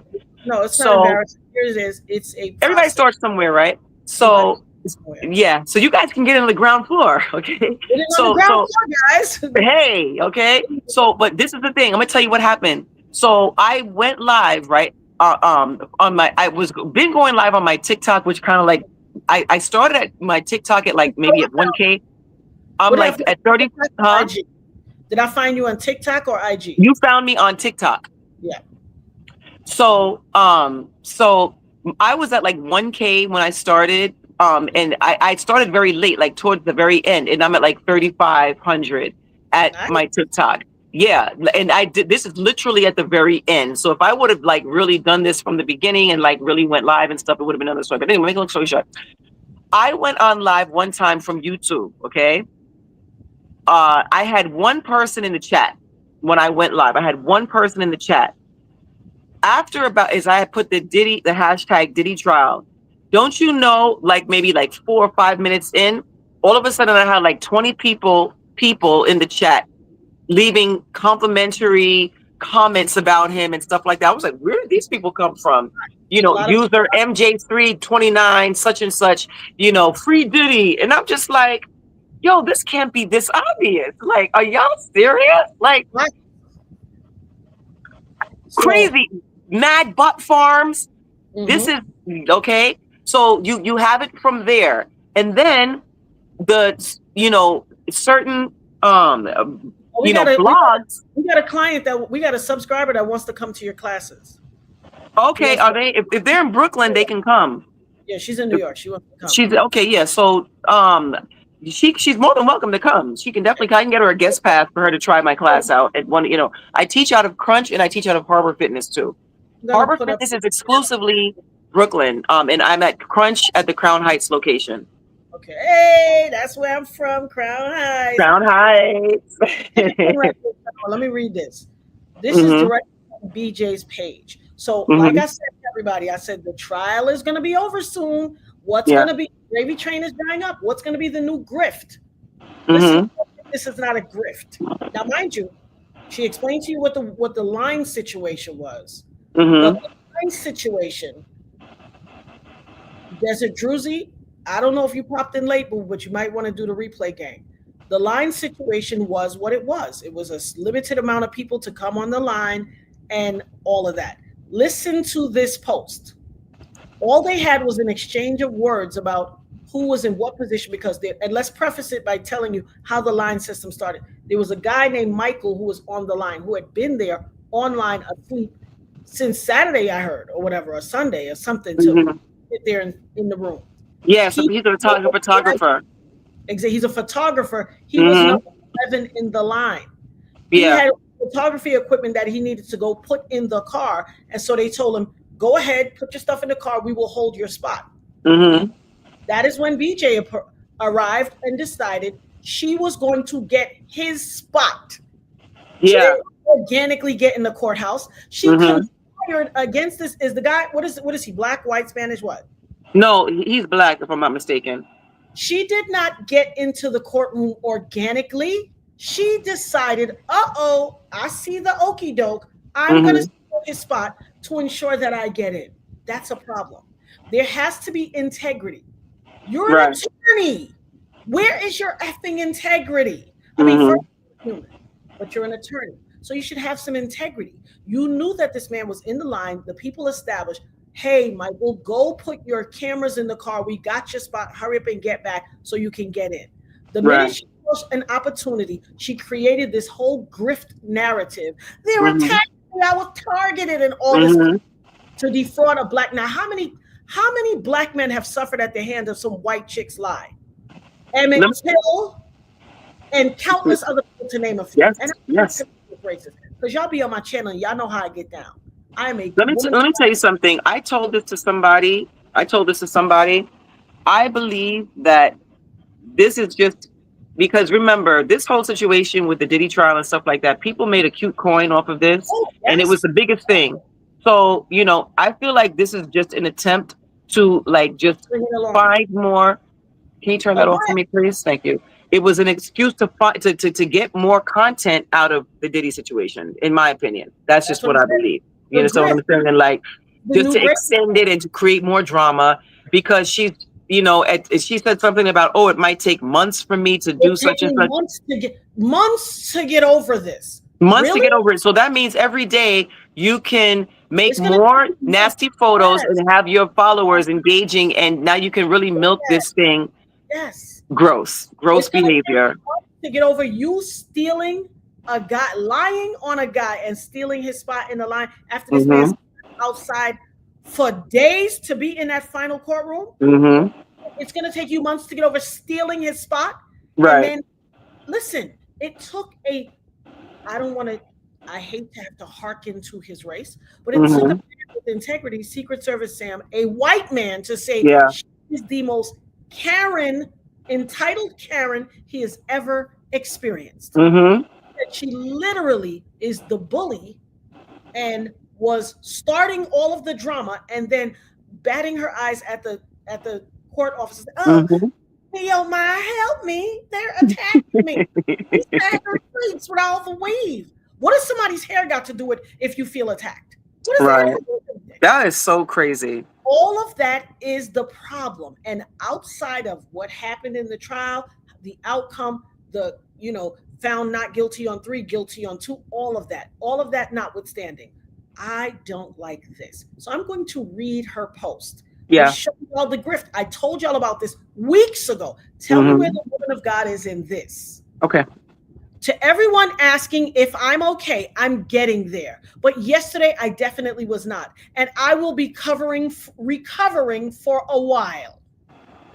If you're wondering why I didn't go live on the biggest day of the entire Diddy case, it was because I was targeted and attacked by a group of deranged, haggard freaks literally the entire day. Now, let me tell you something about that good New York that I was born and raised in. You ain't going to be at nobody's courthouse carrying on all day. Oh, no, no, they'll lock you up in New York. They don't play that. Am I right, wrong, or right, Chenoa? No, you're absolutely right. And don't let me tell you something. Those marshals were not having it. They were not having it. I could tell you that right now. They were not having it. Okay. So this lie, I was attacked. I was targeted and attacked by a group of deranged and haggard freaks literally the entire day is a full stop lie. Mm-hmm. Full stop. You're not going to be in the federal courthouse because that becomes a federal crime. Cutting up and carrying on in the federal courthouse, nah, man, that naga so. It naga so star.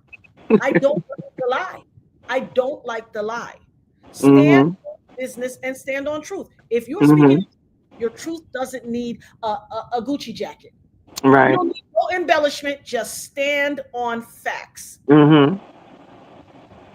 I'll be going live today or tomorrow to give y'all the full rundown of the entire trial day, including detailing the multiple attacks. Another lie.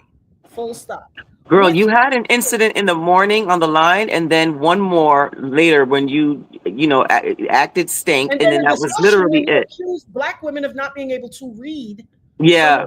Gave you a piece of paper, which was how things went the whole time. Had she been there more than one day, instead of coming the final day to make a gravy train, had you been there the time, you would have known that these ladies pass out papers all the time in the cafeteria to keep everyone, all the content creators abreast of what's going on. You would have known that. But if you didn't come there with your elitism and center yourself, I'm not going back and forth with you, haggard freak. Come on now.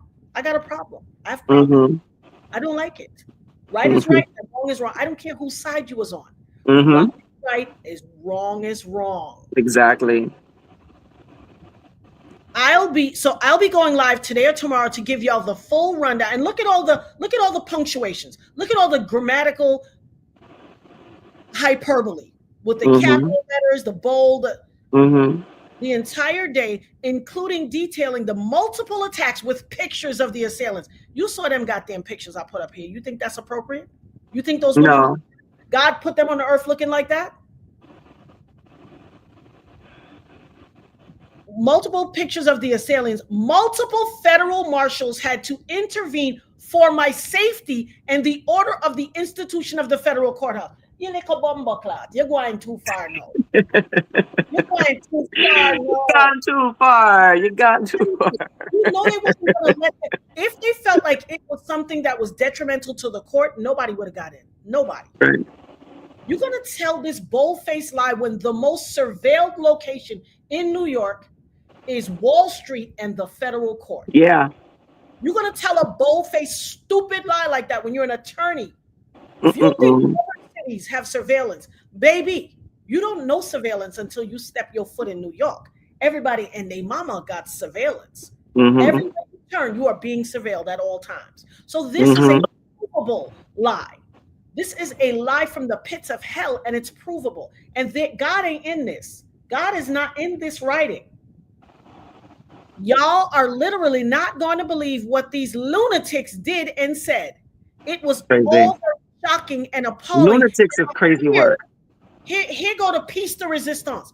And I feared for my safety all day. You mean with the multiple federal marshals that came to your rescue, you still felt, you know how many black people died at the hand of that statement? I felt for my safety. I felt for my life. This is dangerous. The start of the civil rights movement happened when a young boy was sent to Mississippi to visit his family. He was sent to the South.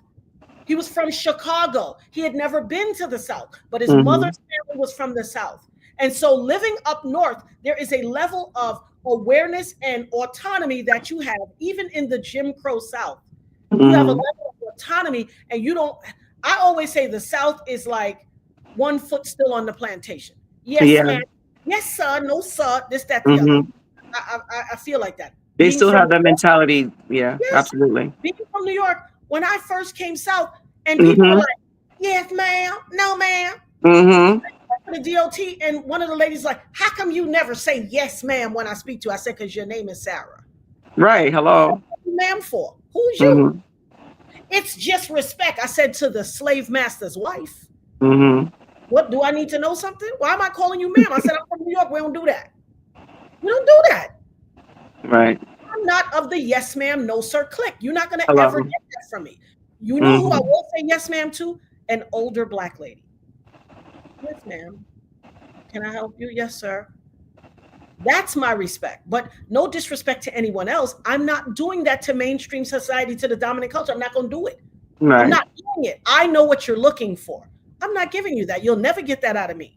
I'm telling people, I have the spirit of Araminta Ross, aka Harriet Tubman, of Denmark Vesey in me, of Nat Turner, of all Toussaint Louverture, Jean-Jacques Dessalines, and all the freedom fighters of the world, Kunta and them. You're not going to get that from me. You will never get that from me. And that is why this is of great problem to me. So when this young boy, this amazing young boy, was down south with his family, he went to the store with his cousins. The truth came out years later. He never whistled at her. He simply went to the store with her corners, but he looked her in her eye. And she's like, oh, you looked me in my eye? Oh, you got to do this. You know what they did? She told that lie to her people. They went to the grandfather's house. Could you imagine a big black man having to tell his daughter that he allowed some white folks with guns to come in and take their child? They woke that boy up out his bed and took him, and nobody couldn't do a thing about it.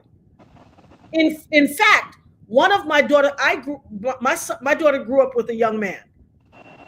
His name is Jalen. The most recent version of the movie Till that came out, Jalen played Emmett Till. That was the most recent one that came out a few years ago. So this thing hits me on another level because it's a child I know that is playing the role of Emmett Till. It hit me on another level. I've known this child his whole life. He grew up with my daughter. I got a problem. Me and his mama is friends. I see this on a different level. It's palatable. Mm-hmm. My sons are big black men that fit the description of every person who is racist and wants to take somebody's life. It fits their description. I've never beat my children. My kids are 36 and 33 and 17. Never beat them. Okay? So they may look like big, tall black men, 6'3", big, burly football linebackers. But trust me, wouldn't crush a fly. Unless you mess with their mama or their sister or their wife. They ain't gonna crush nobody. Mm-hmm. So, but there are people who the devil lives in their mind, and they will, by virtue of looking at someone, class you and say, I feel threatened for my safety. Why, daughter? And I prayed many prayers over their entire lives. Father God, please encamp your angels around all four corners of my children. Protect them from the eyes of the evil people seeking to steal a soul and a life. Protect my children, Lord. Don't let them even be able to see my children. Don't let the devil be able to look on their flesh. I have a problem with someone disavowing, and then not the least of which is women. See what I said? It was going to be open season on women. Look how that's started already. And that's all it takes is for her to say that she feels threatened. That's it. Just those words. That's it. Mm-hmm. Listen, delicate flower, you know. People have been taken off this earth for less than that. Mm-hmm. I have a problem with the intentions of the words because we know what the intention is. The views expressed by the dopest nerd are protected by the First Amendment of the United States Constitution. I have a problem with them. So y'all are literally not going to believe what these lunatics did and said. It was all very shocking and appalling, and I feared for my safety all day. The only reason I stayed was to let them bitches know I don't run from bullies, and I never will. But she was the bully here. She was the bully in this situation. Secret Service Sam said to me she was the bully in this situation. She was. And she is currently, because again, she has a huge platform. In comparison to those ladies, they don't have a platform like that. You understand what I'm saying? Mm-hmm. So she's literally the bully. It'll be interesting to see how far she tries to carry this. She didn't really have a leg to stand on. That's why I did this live, because I'm chopping it off at the ankles. And more people need to discuss this. More content creators need to make videos about this and because the narrative right now that's out there is that those ladies are in the wrong.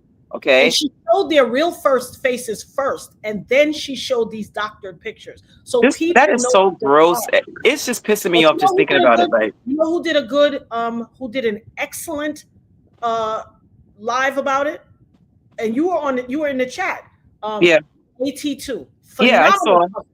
Phenomenal coverage. Those of you who haven't seen it, go to AT2, go watch it, and tell him I sent y'all. Anybody from my channel, go tell him I sent y'all there. Mm-hmm. She said, but don't worry though, of course I stood my ground, and of course I got pics and receipts and multiple witnesses, and we'll be showing you all of what they tried to do to me. 2 of those lunatics are pictured below for reference. I literally can't wait to tell y'all this story. But yesterday completely ruined, and I'm still pretty shook up about it. Oh, please. No.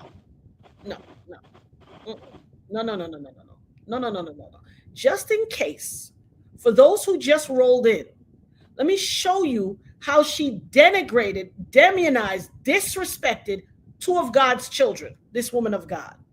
You see what she did to them? Now you tell me, because some women told you you can't cut the line and you couldn't come to the courthouse and send to yourself, you did this to them? After showing their real faces, you're an attorney and you did this to them? What are you trying to connote by doing this? What are you doing when you do this? And you have a massive following of a bunch. Listen, I would tell these ladies, file a lawsuit against her for libel and slander. Yeah, I would. They should. And in case she tries to delete it, I got the copy, boo. I'll send it to y'all. This is a violation of the law. You didn't go to law school. Listen, I didn't go to law school, but I play one on TV.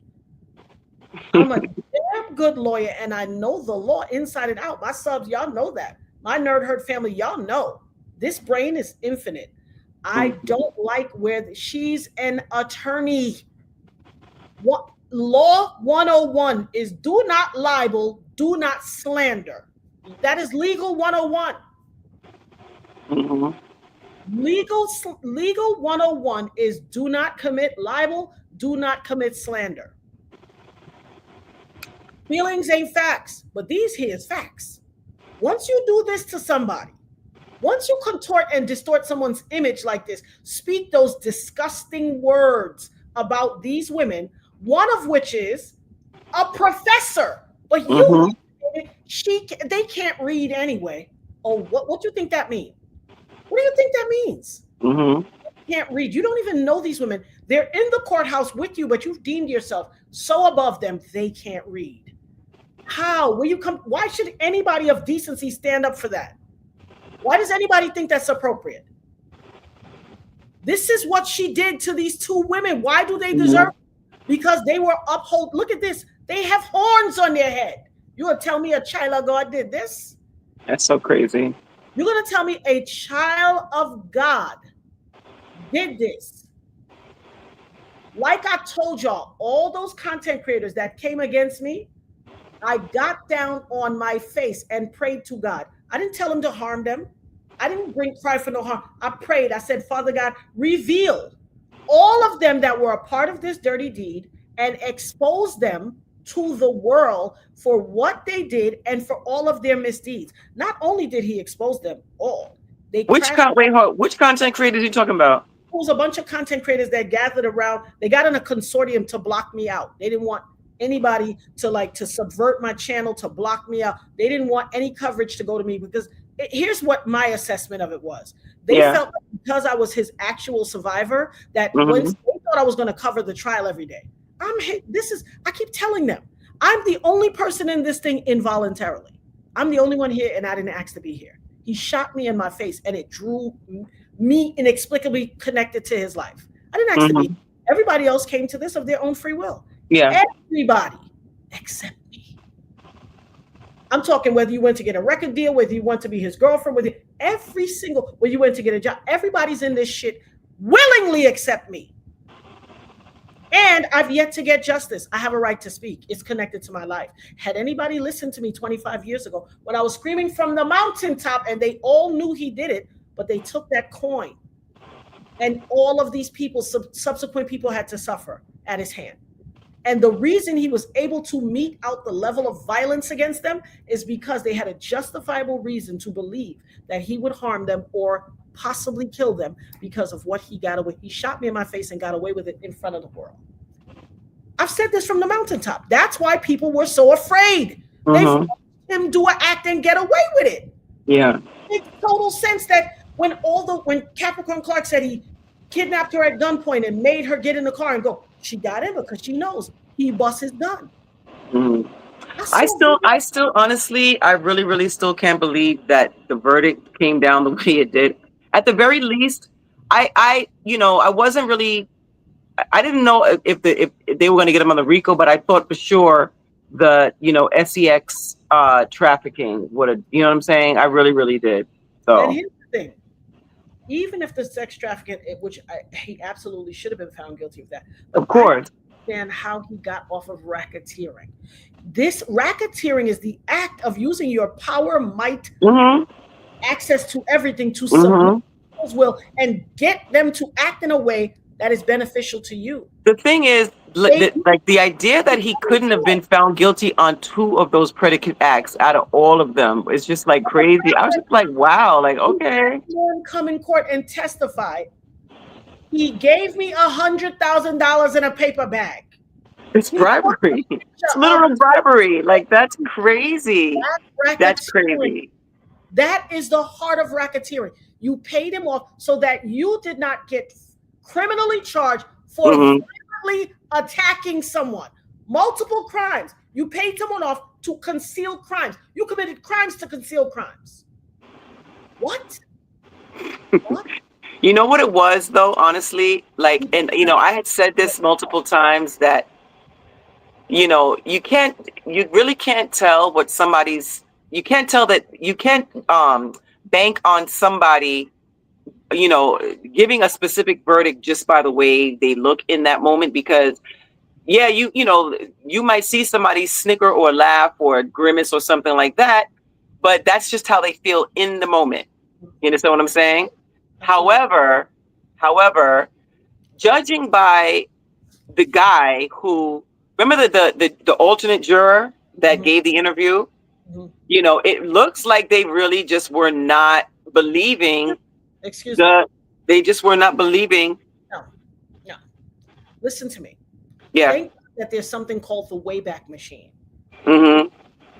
You got to Back pardon me. I have this fan to keep it. I have the AC on, but yeah, I have my fan right here off camera right here now. Too. I tell you, I was in the AARP generation. listen to me. Like, yes, honey. You gotta get some black cohash. Mm-hmm. The black cohash. It take it all away, honey. But Yeah. still, I saw you with yours. I was laughing. I was like, look at both of us. Hey, man. Where them fans at? This the fan I got. Listen, it's around that time. People be out there with their fan flicking. I'll be with that one. Hello. Okay. Thank God there's something called the Wayback Machine on the internet. Yeah. If Mm-hmm. you go back in history, you Mm-hmm. will find a juror from back then in the first trial that Yeah. came sounding almost like that. That is called jury nullification. That's Oh tampering. yeah. Right. 50 notes, but you couldn't give a statement of what? Right. Listen, you know why I knew he was lying? The jurors were not allowed to interact with each other. Oh And yeah, yet and he said that everybody thought that she was lying. So what do you mean everybody thought that she was lying? Y'all had a conversation. Y'all not supposed to have no conversation. And he didn't just say everybody. He said we thought she was lying. We thought right. this. We thought that. Oh, you listen. on camera. Something's going on there. We know CNN paid you. We know CNN paid you for your. Oh yeah, absolutely. You're admitting on camera that you guys violated the tenets of the court policy and procedure not to interact with each other. Is that what you're saying? 350 pages of notes, and yet you're sitting on CNN. You can't give any substantive answer. That was a very well prepped and primed. I have a company called Debt Prep. I prep people for depositions in court cases. Mm-hmm. I know prepared. I know someone who's been prepped when I hear them. He was prepped. He was prepped for that interview by an attorney. You took 350 pages. I bet you he'd be the first one with a book out. I bet you.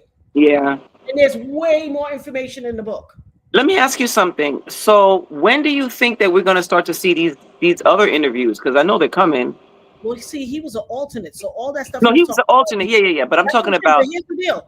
Because I'm sure if you don't hear interviews from them other people, they were paid for their silence. Right. I'm telling you. I went through this already. This playbook is almost completely the same. The only difference is he had dope fiends outside the courthouse leaning, wearing free Diddy. You saw that? I made a post on one of my social media about that. Like, I was like, yo, is this ninja leaning? Like, literally leaning? He was leaned out. What the heck? Gravitational pull of the earth holding him in place. Listen. But he had them paying them $20 an hour to wear a shirt that said Diddy. In my trial, pre-social media, they were holding, remember the record company had street teams? Yeah, I remember that. 8-foot sign saying free Puffy. You trying to take a black man down. You trying to destroy the culture. They're attacking hip-hop, y'all. Don't let them kill hip-hop on signs. You don't believe me? Go look up Leah Gordon's Natanya Rubin story documentary. Go look it up. See the street teams holding the signs in the video. I've been here. I called everything in this trial because I could see it play out. The juror, the person that I said got away with the flim flam of all flim flams. Kayla, give me the disclaimer one more time, real quick, honey. Sugar, I do declare. Give me that disclaimer. Give me that disclaimer real quick, sis. I'm telling you, I saw this play itself out. I've been calling it this whole time because I could see it. I said, dang, for 24 years to have passed, Same shit, different method. We got social media now, so it's easy. Let me ask you something. What kind of time you think he's gonna get? So here's the thing. And I'm gonna tell you what I think after you tell me what you think. No, okay? So who you want to go first? No, you go first. I want to know what you think. The views expressed by the dopest nerd are protected by the First Amendment of the United States Constitution. And so I went into prayer and I extended myself up to God. Father God, talk to me, Lord God. Tell me what he is going to get. I was hearkening, listening. What is he going to get for each charge? That's what I said. What is he going to get for each charge? And what kept coming up was the number 8. So I was like, 8 years for each charge? Okay, Lord, come through. But then I said, what, is it 4 years for each charge? Because the number 8 kept coming up. So I automatically think 8 for each, 16. Then I said, I don't know. 8 kept coming up. I was like, well, maybe it's 4 years for each charge, and that makes for 8. Now, I don't know. I was asking Siri, but Siri was giving me some shade. Are they concurrent or are they consecutive? I don't know if it's federal. So federal doesn't give you, there's no short time for federal. The state, you can get 4 years and get out in a year and a half. Or federal is you get 4 years, you do 4 years. Now, you get time for time. I thought it was 85%. The feds, I know 100% of the time. A few fellas that did some federal club, and they got 100%. They ain't get out. Wow, okay. Not a day. I'm talking went in with a Caesar, came out with guess who's coming to dinner, Nazi dreadlocks down their legs. Not a day. Guess who's coming to dinner? I mean, to a point where when I saw them, I walked in. My girlfriend said, "Come around the corner," and I got around the corner, and she was standing at not her building, but the next building. I was like, "What you standing here for?" And then she said, "Come here, I got somebody want to see you." And I walked in, and I had to stare for a second. I didn't even recognize him. I was like, "Who's that?" And he was like, "Oh my God, Nanny, you're gonna do." My family nickname was Nanny. What? You gonna do that to me, Nanny? I looked and I was like, "Geez, Louise!" I'm talking went in with. Come on now. Wow, that's wow. That's crazy. That's crazy. Okay, but somebody said something. What was that? The juror actually told the world that they were among each other before they were allowed to do so, and who knows what they were doing. Listen. They weren't sequestered. Yeah, that's the thing. They were not sequestered. Listen, I mentioned all that. I talked to the feds twice. I said you have to sequester this jury. I seen it already happen with the first trial. So this is the thing, right? I understand why they don't like to do that because it's like deliberations at least. Yeah. So this is the thing, right? It's like, remember now this is not the same thing because, the OJ trial was 9 months or whatever, but they took like 2 hours to deliberate because they'd been gone from their family for so long. It was very much like, child, whatever, the glove didn't fit. We all gonna acquit and that's it. And that was the end of the story. And literally right afterwards, they interviewed one of the black female jurors. And they said, well, how could you find him guilty? And she said, well, if the glove just didn't fit. Listen, and I'm laughing. It's not really funny. Like, I'm laughing because the reason why I'm laughing is because she just did not even care. These people were gone from their family for all those months. So she just wanted to just go home. She did not care. And this is a big part of the reason why they don't like these jurors to be separated from their family, because it's just like, okay, 1, 2, 3, 4, 5, 6, 7, 8 weeks that you're gone. Even if the jury wasn't sequestered, even if the jury wasn't sequestered, at least for deliberations, because here's what happens. I believe, I agree. At least jury duty in New York is $72. Mm-hmm. In other states, it's $15.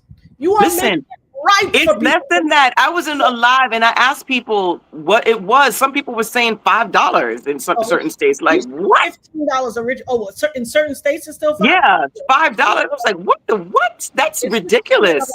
In a lot of states it's 15, but you're making it right for someone. Listen to me.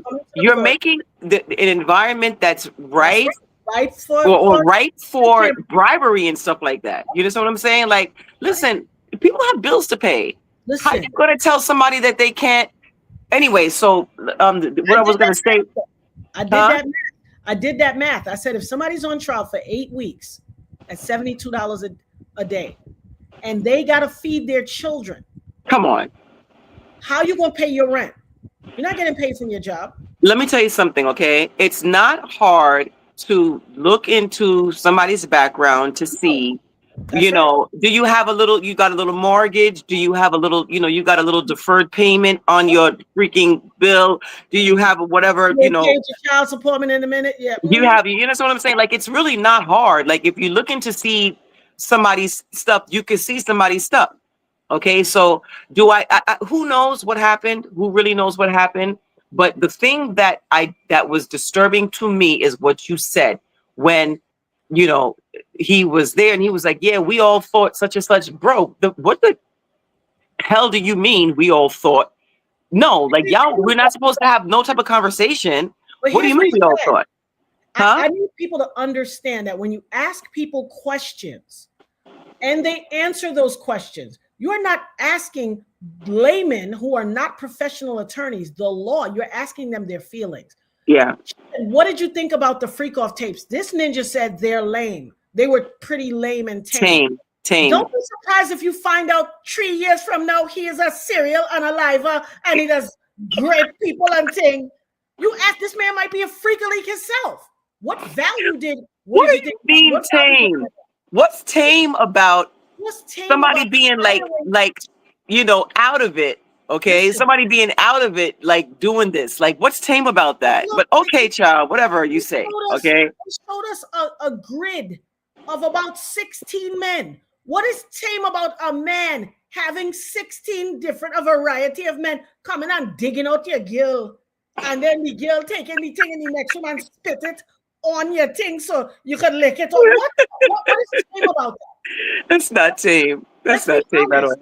It's true. I had my thoughts, but in the interest of not being guilty of libel and slander my dang self, I'm gonna hold it back. But I have my theories on this guy. I can almost guarantee you something in the milk. Yeah, something just wasn't passing the smell test with him.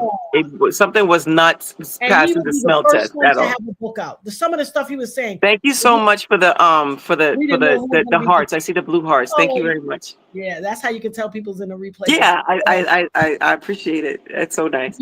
Throw some more blue hearts in the chat, guys, for our amazing guests. Throw some more blue hearts in it. They are cracking up on this thing. They're very active. I have a very active nerd herd. We call them the nerd herd. Somebody said federal in New Jersey is $40. $40. Come on. Somebody said petite jury is, so not the grand jury, but the petite jury is $5 a day. My gosh. In New Jersey, in the Northeast, where you have to pay to go over the bridge. Jeez Louise. Crazy. $5 cannot get you anything. You can't even get well, I guess maybe a bacon, egg, and cheese and maybe in Arizona. That's it. Listen, that's it. A bacon, egg, and cheese in Arizona, but you gotta go to Habibi. Right, you got to go to the Aki's over here. Aki, you cannot get that from. You ain't getting that. Oh no, you can't get it from the gentrified bodega. You got to go to the Aki and let him hook your thing up. And thank goodness Arizona has made it a point to make sure that their thing still stays 99 cents. Okay, they're very adamant about that. You could go to Papi Lopez from the corner store. You could go to Papi, mommy. You could still go. You could. You know, as they change the name, dame una snap cheese and an orange drink if you know. Please. Okay. These people are making a situation where it is ripe for the jury to be tampered with.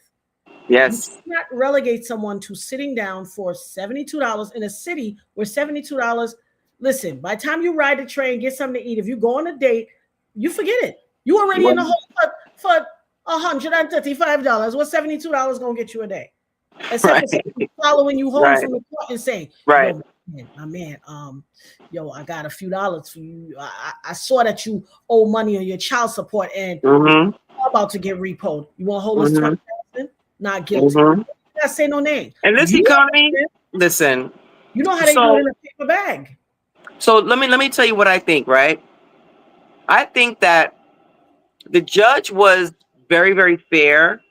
The judge was fair in my opinion. Okay, That's what I the thought judge too. was very, very fair from the very beginning. Okay, some people, people are quick to say that the judge isn't fair in a case when you see just nothing but little sound bites and headlines from a blog or like a news outlet or whatever, and it doesn't, you know, it's not something that you would agree with. So now the judge isn't fair. The judge was fair. Like the judge, I feel like the judge kind of like almost went out of his way to be fair.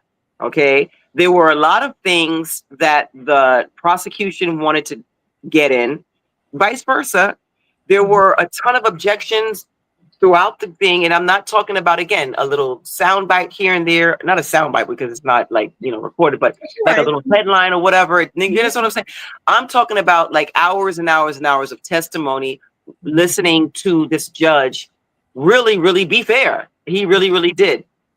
However, At least which is he knows the law. He's well he versed. knows the law. But this is the thing. He was definitely fair. But do I believe that I'm not going to say a personal level, but do I believe that with the evidence that was presented? Because remember, this is a thing that people need to also understand.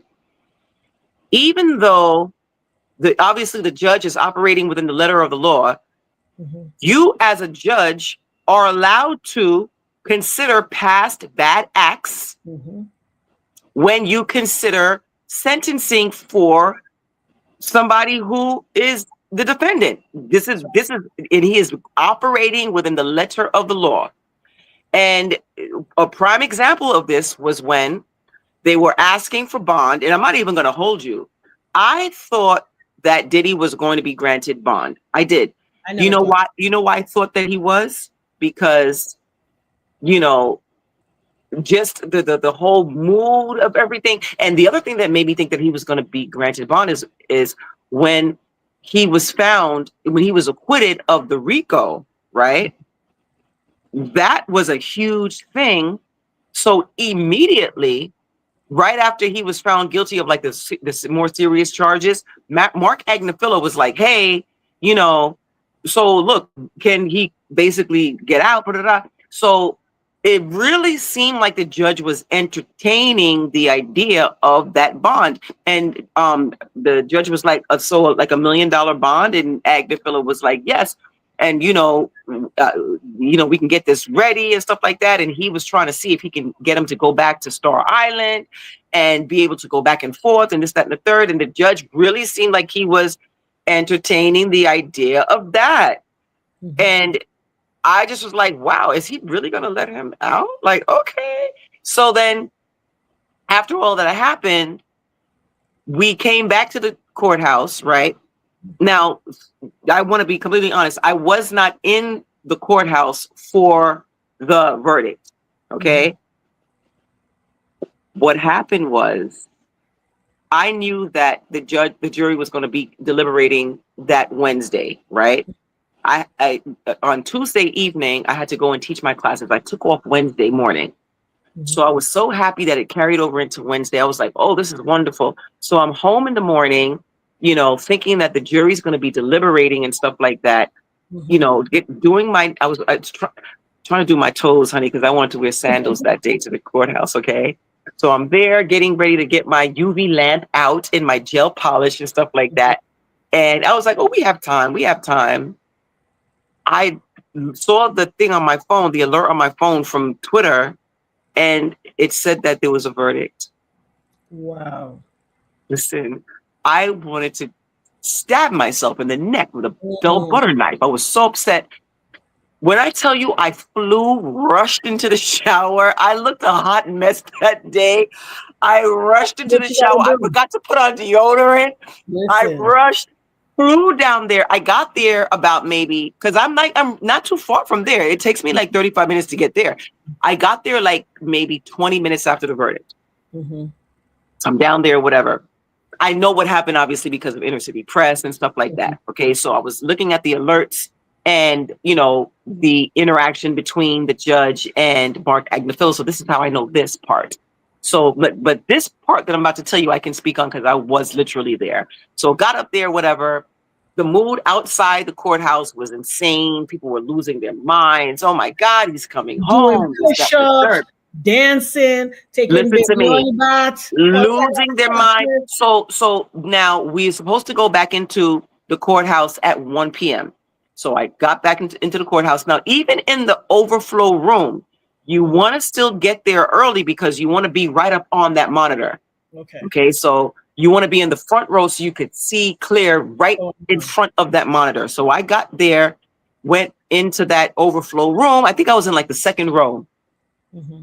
And they were like, no, I was in the first row. And we got word that it was going to be at 1:30. So I was like, all right, well, let me go to the cafeteria for a little bit, get a little iced coffee, came back. It turned from 1:30 to 5 o'clock now. So I was like, what the hell? So then this is when we found out about the letters that Cassie, Deontay Nash, and all of them, had written and stuff like that. 5 o'clock rolls around. I actually went back into the courthouse at 4 because I was afraid because it was starting to get real chaotic. The police came. They had the barricades and the gates and all kinds of crazy stuff going on. So we were scared, like, are we going to be able to get let in? And look, it's a public trial. You should be able to get in. But you know how things are. They could just be like, no, you can't. And that's it. What are you going to say? No, we are like. But we were allowed to. So I said, I'm not going to wait till 5. I'm going to go in at 4. So I went in at 4 o'clock and I was able to get into that front row in the overflow room. Listen to me. I had my notepad out. I'm taking my notes and stuff like that. They quote, the judge is talking and stuff like that. And he basically was like, yeah, I've, thought about this, don't quote me, but this is like a paraphrasing. It's like, I thought about this and I've read, letters from multiple sources. And he said, and it's my determination that bond will be denied. Ooh, listen to me. When he said that word, I did like this. Literally, there was an audible gasp throughout the entire courtroom. And I was watching the screen. Diddy was kind of looking down, like looking at something. And as soon as he said denied, he went like this. That was his look, like he went like this. He was genuinely surprised, as everybody else. We were all shocked because, again, it really looked like the judge was entertaining the idea. And honestly, I don't know, like, because I think that those impact statements had a lot to do with it. I really, really do. I really, really do. Now, here's the thing. There was another time in the trial when the judge changed his mind. Do you remember earlier on when the judge, they were thinking about whether or not they should dismiss one of the jurors? And initially they weren't going to dismiss the juror. And he was like, yeah, he made this decision. And then he changed his mind. You understand what I'm saying? He changed his mind. So that this judge can change their mind. And I heard that was predicated on the fact that the prosecutor, I guess both sides had spoken to him, and then when the judge went and spoke to him, he was like, he fighting too hard to stay on the jury. Yeah. So what happened was this guy, okay, when this is what happened in the beginning, they said, where do you live? He said, I live in the Bronx with my freaking the girl and the kid. Okay. Then there was a somebody who worked there at the court. Not sure if it was a marshal or there was a jury organizer or something. Employee, right? And they overheard him saying something to the effect of, yeah, I'm about to go chill in New Jersey with my girl. Okay, but everybody heard you say, bro, that you live in the Bronx with your Let me tell girl. you. Let me tell you about my eyes to see and my ears to hear what that was. Mm-hmm. I feel like the whole he's from the Bronx, but he lived in Jersey with his girl. He said he lived in the Bronx, but then when they caught him, he said, "No, I still get my mail in the Bronx Yes, he did say that. 4 days a week. Yeah, with my daughter in Mm-hmm. the Bronx and all this stuff. Because you ain't spending 4 days a week if you live in New Jersey. How you getting your daughter to school? You paying Hello? you paying the Hello? cross to go over the George Washington every day. My mama used to live in Jersey. Listen, You know what that is? That we ain't know what cheap. time it is. You know what time it is. So Let then, me tell you what I think he did though. I think that was mhm, a Uno double reverse. I yeah, think he was already tampered with in the jury and got paid, but because he's a correction officer, he yeah. was afraid to stay on the case and actually say not guilty. Because if he got caught, then that's your job too, and you're gonna go to jail. Hmm. So he did a Uno double reverse. He let Hmm. them hear him saying this so he could get kicked off. Now he got the money. You can't tell on him what you're gonna say. Excuse me, judge, I paid that guy. Listen, I would not be surprised. To be honest, I would not be surprised. That's I what I'm would gonna not be surprised. I would do. not be surprised. I said Okay. this ninja did a So Uno reverse. so then he spoke with the judge, and then obviously he had a different thing. So look, they got rid of him. They got rid of him. You understand what I'm saying? um and they got rid of him, but this is the thing. To me, you know I personally believe that this is the other thing too. People need to remember this. This same judge denied Diddy bail not once, not twice, One, two, not three, not four. 3 times, but 4 different And then times. and then listen, and then the last one was what like the Dave Chappelle show. 1, 2, 3, 4, fifth. Fifth, Yeah, fifth. 5 Okay. times. Mm-hmm. And this is the thing. People are like, oh, they get time served. Listen, what is the difference between, because again, we were talking about this a few seconds ago. Judge Supermanian used Mark Agnifillo's own words against him. Yep. Okay, he used his own And words he against said him, and basically he he said, said he was and this is is the thing biased, where right? he said you full throatedly, Mhm. okay, full throated, like basically he's saying, You said it with bro, your chest. you said this ish with your chest, you said it That's with your right. chest, okay, you said it with your chest that Diddy is a violent person, Yep. okay. And Yep. here's the thing, that was all cute and that was all well and good to get him off the RICO. Yes, he's a violent person, DV, this, that, and the third. And here's the thing, everybody was like, well, he wasn't charged with DV. Okay, no, he wasn't charged with DV. He wasn't, But they okay? act like DV is spreading peanut butter on toast. Listen to me. Okay. Listen to me. Do not get me started. Please do not get me started, okay? Do not get me started. Don't get me started on that. Open season on women. Open season. He wasn't charged with that. Why are you so happy that he wasn't charged with that? Like, you're really happy about that. Is Ridiculous. everything okay? Are you No, guys okay? are they not? What is wrong with you? He wasn't charged with that. He should have been. What? He And did it. We what's a saw funny it. thing Are too? y'all okay? You know what's a funny thing too? Lay people don't know they don't know the law. Like they're laymen, so they don't know the law. Not the least of which is every few years society will change words. Had they called it pimping instead of sex trafficking, they would have found him guilty because he's Listen, pimping. He been pimping. absolutely.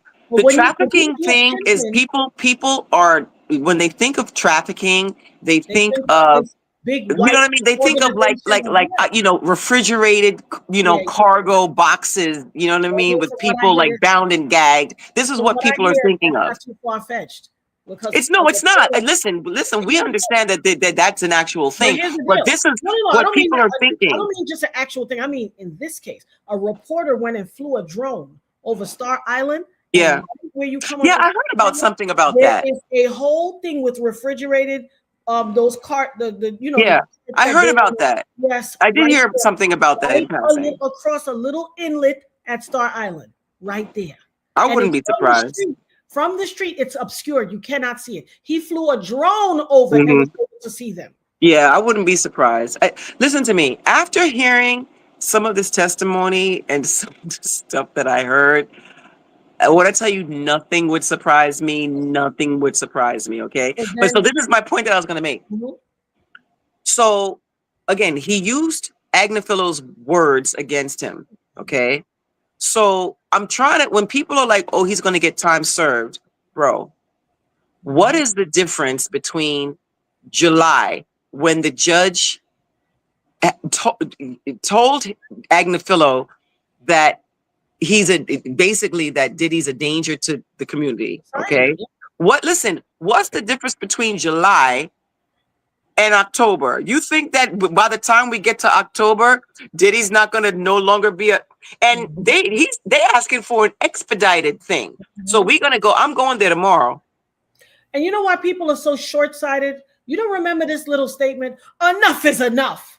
I have not committed any of those. I did not. This is a whole face lie. And then a few weeks later, I was rock bottom. Yeah. I was at my worst. I'm going to tell you something right now. I think it's really interesting how, you know, this whole situation is, right?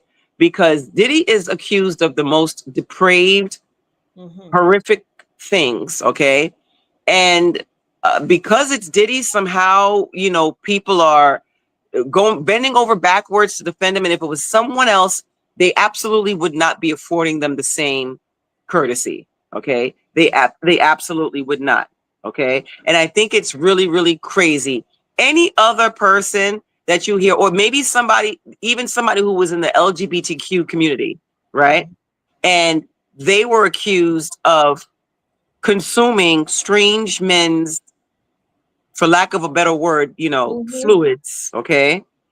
They would be, you know, tarred and feathered, okay?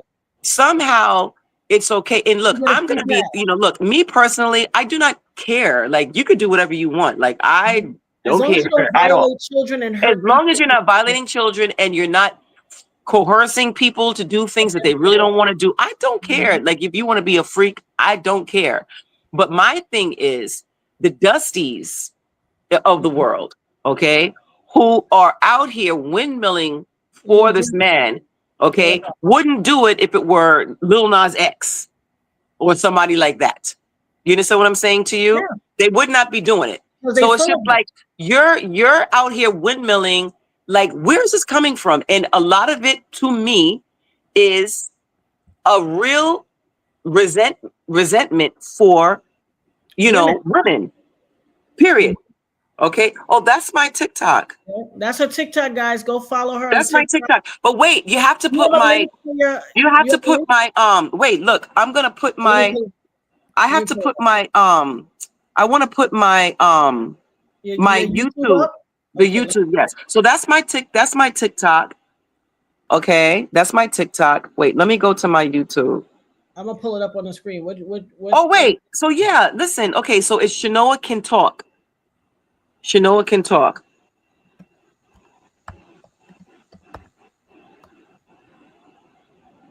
Shanoa Can Talk, and then you can put that in the chat if possible.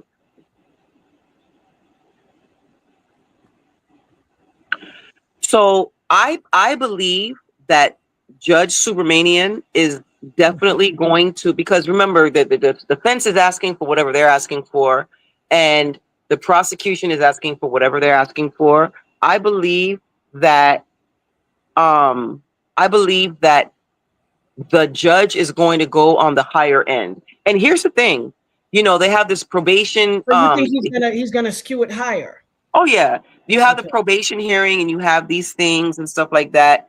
You know, protocol. You know, these are suggestions. Okay, so with the probation people, they kind of like, you know, they'll meet with family members, and they'll meet with, you know, certain people to try to see, look how terrible, look, 163 subscribers. That is abysmal. That's okay. We all start somewhere. I remember I was 100. I remember I was 62 people, and I was like, I got 62 followers. Listen, I have to beg for that. The majority of that is from like me begging, okay? Like just begging, honey. Okay. So it's 163. I kept saying, like, oh, when can I get to 100? And I just broke 10.6. So listen, congratulations to you. That is no small feat. And I see it myself firsthand, like out here trying to like really get stuff done. Like it's not easy. It really is not easy. Listen, It's I had not. a party when I hit that 10K, baby. I had a party. I was like, I'm oh, sure you did. 10K. That and seems here's like the such joke. like, oh But my here's God. the joke. People are saying to me, you should have been way past that. And I look at my analytics, my views. If people that watch me would just take a moment, grab your phone. You may be luxuriating from the comfort of your couch. Please grab your phone and just like the video. Like Yeah. the video. Go ahead and subscribe, guys. Mm-hmm. Go ahead. It's okay. It's free. It costs free 99 to subscribe. Subscribe to me and subscribe to Chanel. Mm-hmm. Thank you Right? so much. So let me tell you something really quickly. The one thing that I noticed about YouTube, and this is before I even try to get on here, like, you know, and do this or whatever. So you can have a very small subscriber count and make the same amount as somebody with a larger subscriber account, because even I'm noticing, even in the chat here, these people are very much engaged and they're paying attention to what you're saying. A lot of people have been here since the beginning, from when I came on, and that's what counts. That's what counts. You can have 1 million subscribers, okay? But your people here, they really, really like you, and they're engaged and they're talking and stuff like that. You know, so that's what counts. It is. It is. That's what counts. Oh, Yes. Lisa Bruno said she went and subscribed. A lot of people subscribed. Oh, thank you. Thank you. Yay. Shawnee said, thank you. Shawnee said there will be more impact letters from victims at sentencing, forcing him to listen to them. And listen, wait till the judge reads my letter. I wrote it already. Oh my gosh. Baby, listen to me. Now, I am known for those good SAT words, baby. Yeah. I use the combination of my good SAT words and my heart and soul, because I've endured. I mean, who would have ever thought that God would allow me to live 25 years to watch this man get away with crimes twice, 2 trials in one lifetime? So did you send him the letter already? I'm about to send it. I crafted it. I had to sit on it, marinate, read it again, but I'm about to send it to the judge. You got to send it, because I think you should send it before this thing tomorrow too, by the way. I'll send it tonight. And send it again before the sentencing. You know what I mean? Yeah, absolutely. Absolutely. Absolutely. Kaylee said, if you enjoy the content, hit the like button and subscribe. It's a free way to support the channel, and it really helps it helps a lot with the algorithm. And by all means, guys, tithes and offering. I'm giving you all this good information. All that come with the tithes and offerings now. Tithe and offering, play it all. You know what to do. Don't play. But yeah, so he definitely, like, you know, like I said before, do I think that he should have gotten life or anything like that? No, I don't. You know what I'm saying? But I do think that he should have to serve some time in jail. He should absolutely have to. A sentence for me that I would feel comfortable with is around that 8 years. That number 8 that you were talking about. I think that's a respectable number. Okay. So glory to God. I feel like, honestly, it's almost like the OJ glove. You know, my thing is, how many chances can God give you? You got away with shooting me in my face. I say, God, that's crazy. That's madness. This man is going to do something in life. Let me give him an opportunity. But when God gave you that first chance, you can't be so self-aggrandizing to bump that head and still come back after all this time. This is 25 is a jubilee. You on a jubilee year, you doing more stuff. You still, how many trials do you have to know that God ain't playing? Thank you, Keisha, for the super sticker, my love. I appreciate you, my love. How many times do God have to give you a chance? How many? How many chances must you get? At some point, it is a slap in the face to God. See, my fear of God is so deep, I don't play about him. I don't play with my integrity. I told a story the other day, and I've told them many a times. I had a time where my whole family, where we broke up Thanksgiving dinner over the discussion when Kobe cheated on his wife, and she had just had the baby, and he bought her that $400,000 ring, diamond ring, I saw that in her back. We mashed up the whole Thanksgiving dinner. I was like, get the mac and cheese, get our pies, get our drinks. So we went home. We had the most mismatched Thanksgiving dinner, and I had my integrity because they was like, "Oh, you such a goody two shoes. What happened? What happened?" No, I said, I have too much integrity. If you abdicated your mother and your father for me, and I just brought forth your destiny in my womb, why would you go sleep raw with a hotel maid, housekeeper, raw and sodomize her raw? And I just had your baby. What you trying to do to my body and yours? What you trying to do? What you trying to do? You told your parents when they said they didn't like me, I don't like her. It's us or them. And you said, the Bible says a man must leave his mother and father and cleave to his wife. So cleave now. My mother used to say that. Yeah. Just cleave now. You went when I just gave birth to our child and went on the road to play a game and had the audacity. It's bad enough you cheated. That's bad enough. But you raw dog the stranger and went in her rear door right after I had a baby? Ninja, what are you trying to do to us? So then you cannot now demonize me as a woman, as a mother, as your wife, as the person you chose to abdicate your parents when they didn't see eye to eye with you and cleave to me like the good Lord says. You then gonna violate the sanctity of what we got to do that? And then when I say I'm leaving, you go buy me a $500,000 ring to win me back? And I'm supposed to take that? You have now relegated me to a gold digger. You was like, shut up, grin and take it and take this ring. And didn't he get a tattoo or something like that too? And I said, never keep that ring. And they was, oh God, you're so too goody two shoes. I would wear that. I said, first of all, where you wearing a $500,000 ring to? You need the whole fleet of security with you to wear that ring. Where you going? Where you go? Not the least of which is a reminder to me and everyone else. What you did. My man is an and a cheater. I said, so what would you do? I said, I would take the ring, give it to Sotheby's auction house or Christie's, auction that off. Mad people going to want it because it was Kobe bought it for his wife and it's going to drive the price up. I would then take the proceeds of that.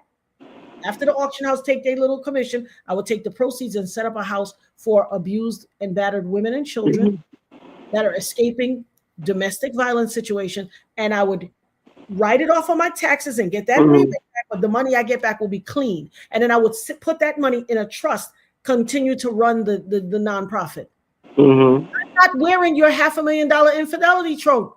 I'm not going to do it. My integrity will not let me do that. If I'm going to forgive you violated the sanctity of the covenant bond me, you, and God had. I'm going to take it to God, but I'm not going to have your trophy with me for no $500,000 big old diamond ring. Stupid. That was crazy. It was so embarrassing. It was just so embarrassing. Humiliating, guilt ring. So embarrassing.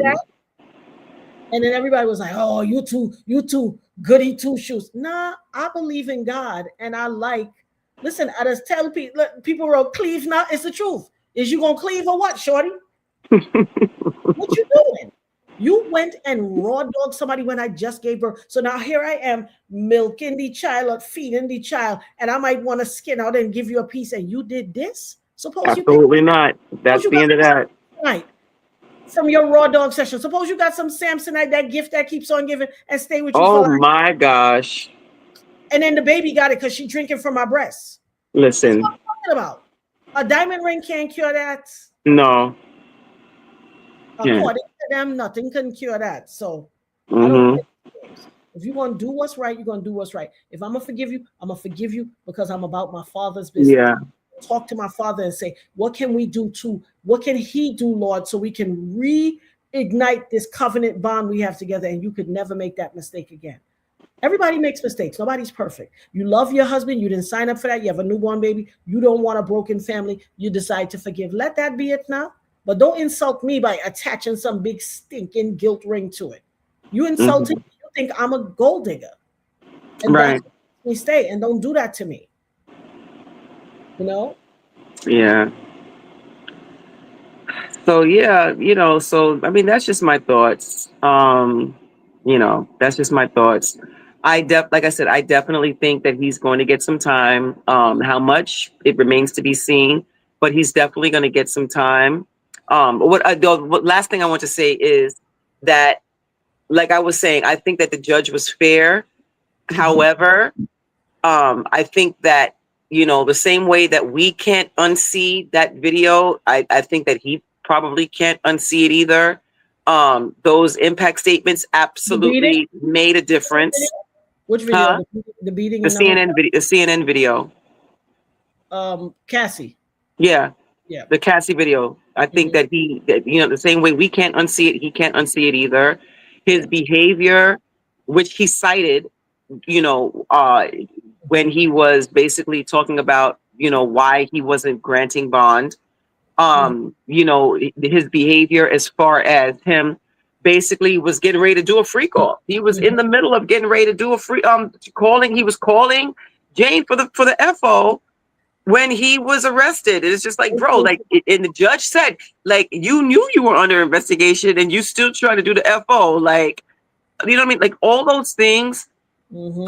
I just don't think that he's going to be getting no time served. I think that's a pipe dream. For people, that's a pipe dream. That's not going to happen. He's going to get time. Just a matter of how much time that he's going to get. Like I said, I'll be there at the courthouse tomorrow.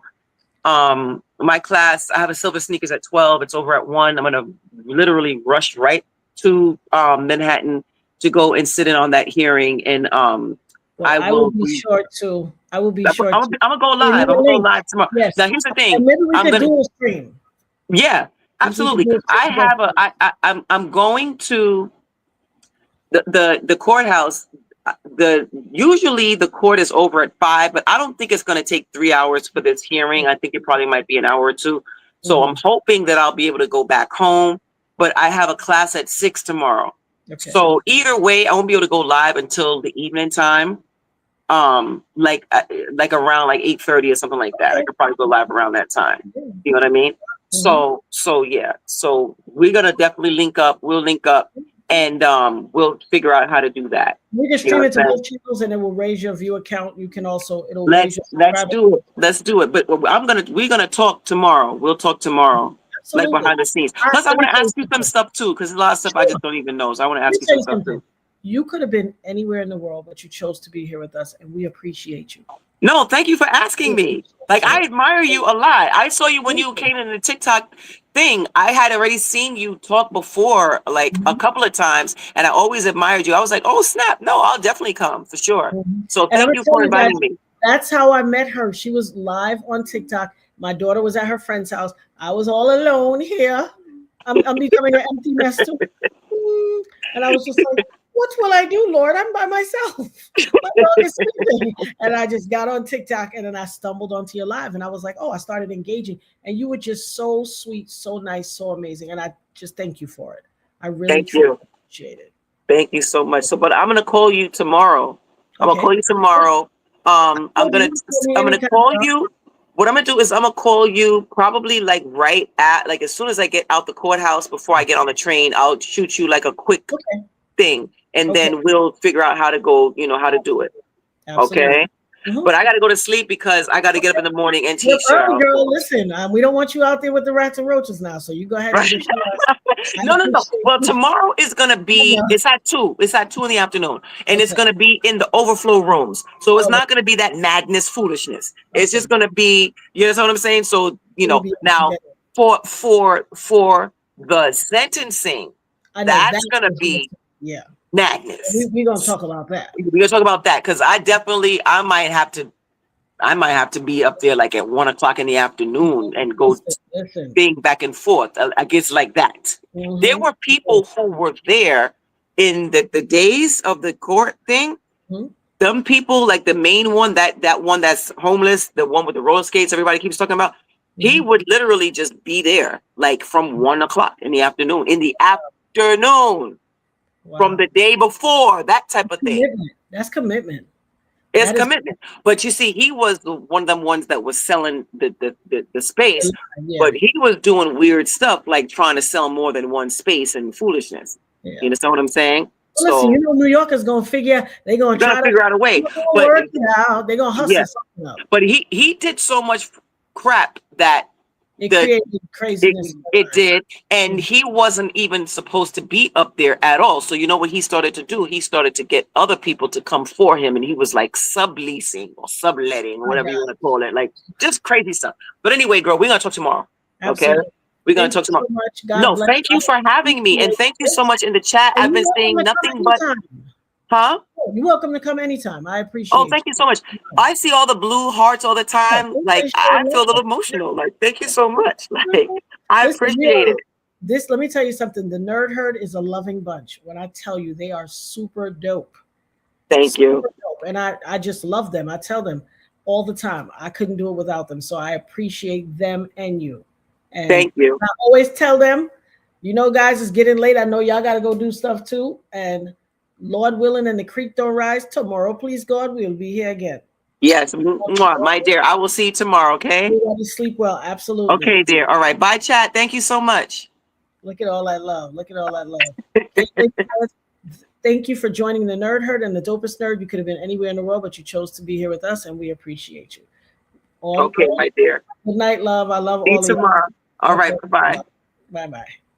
Guys, that's the end of another amazing stream. I thank you guys so much. Tomorrow, please God, everyone sleep well. And if you're in a time zone where it's daytime, have a wonderful day. Tomorrow, please God, I will see you all there.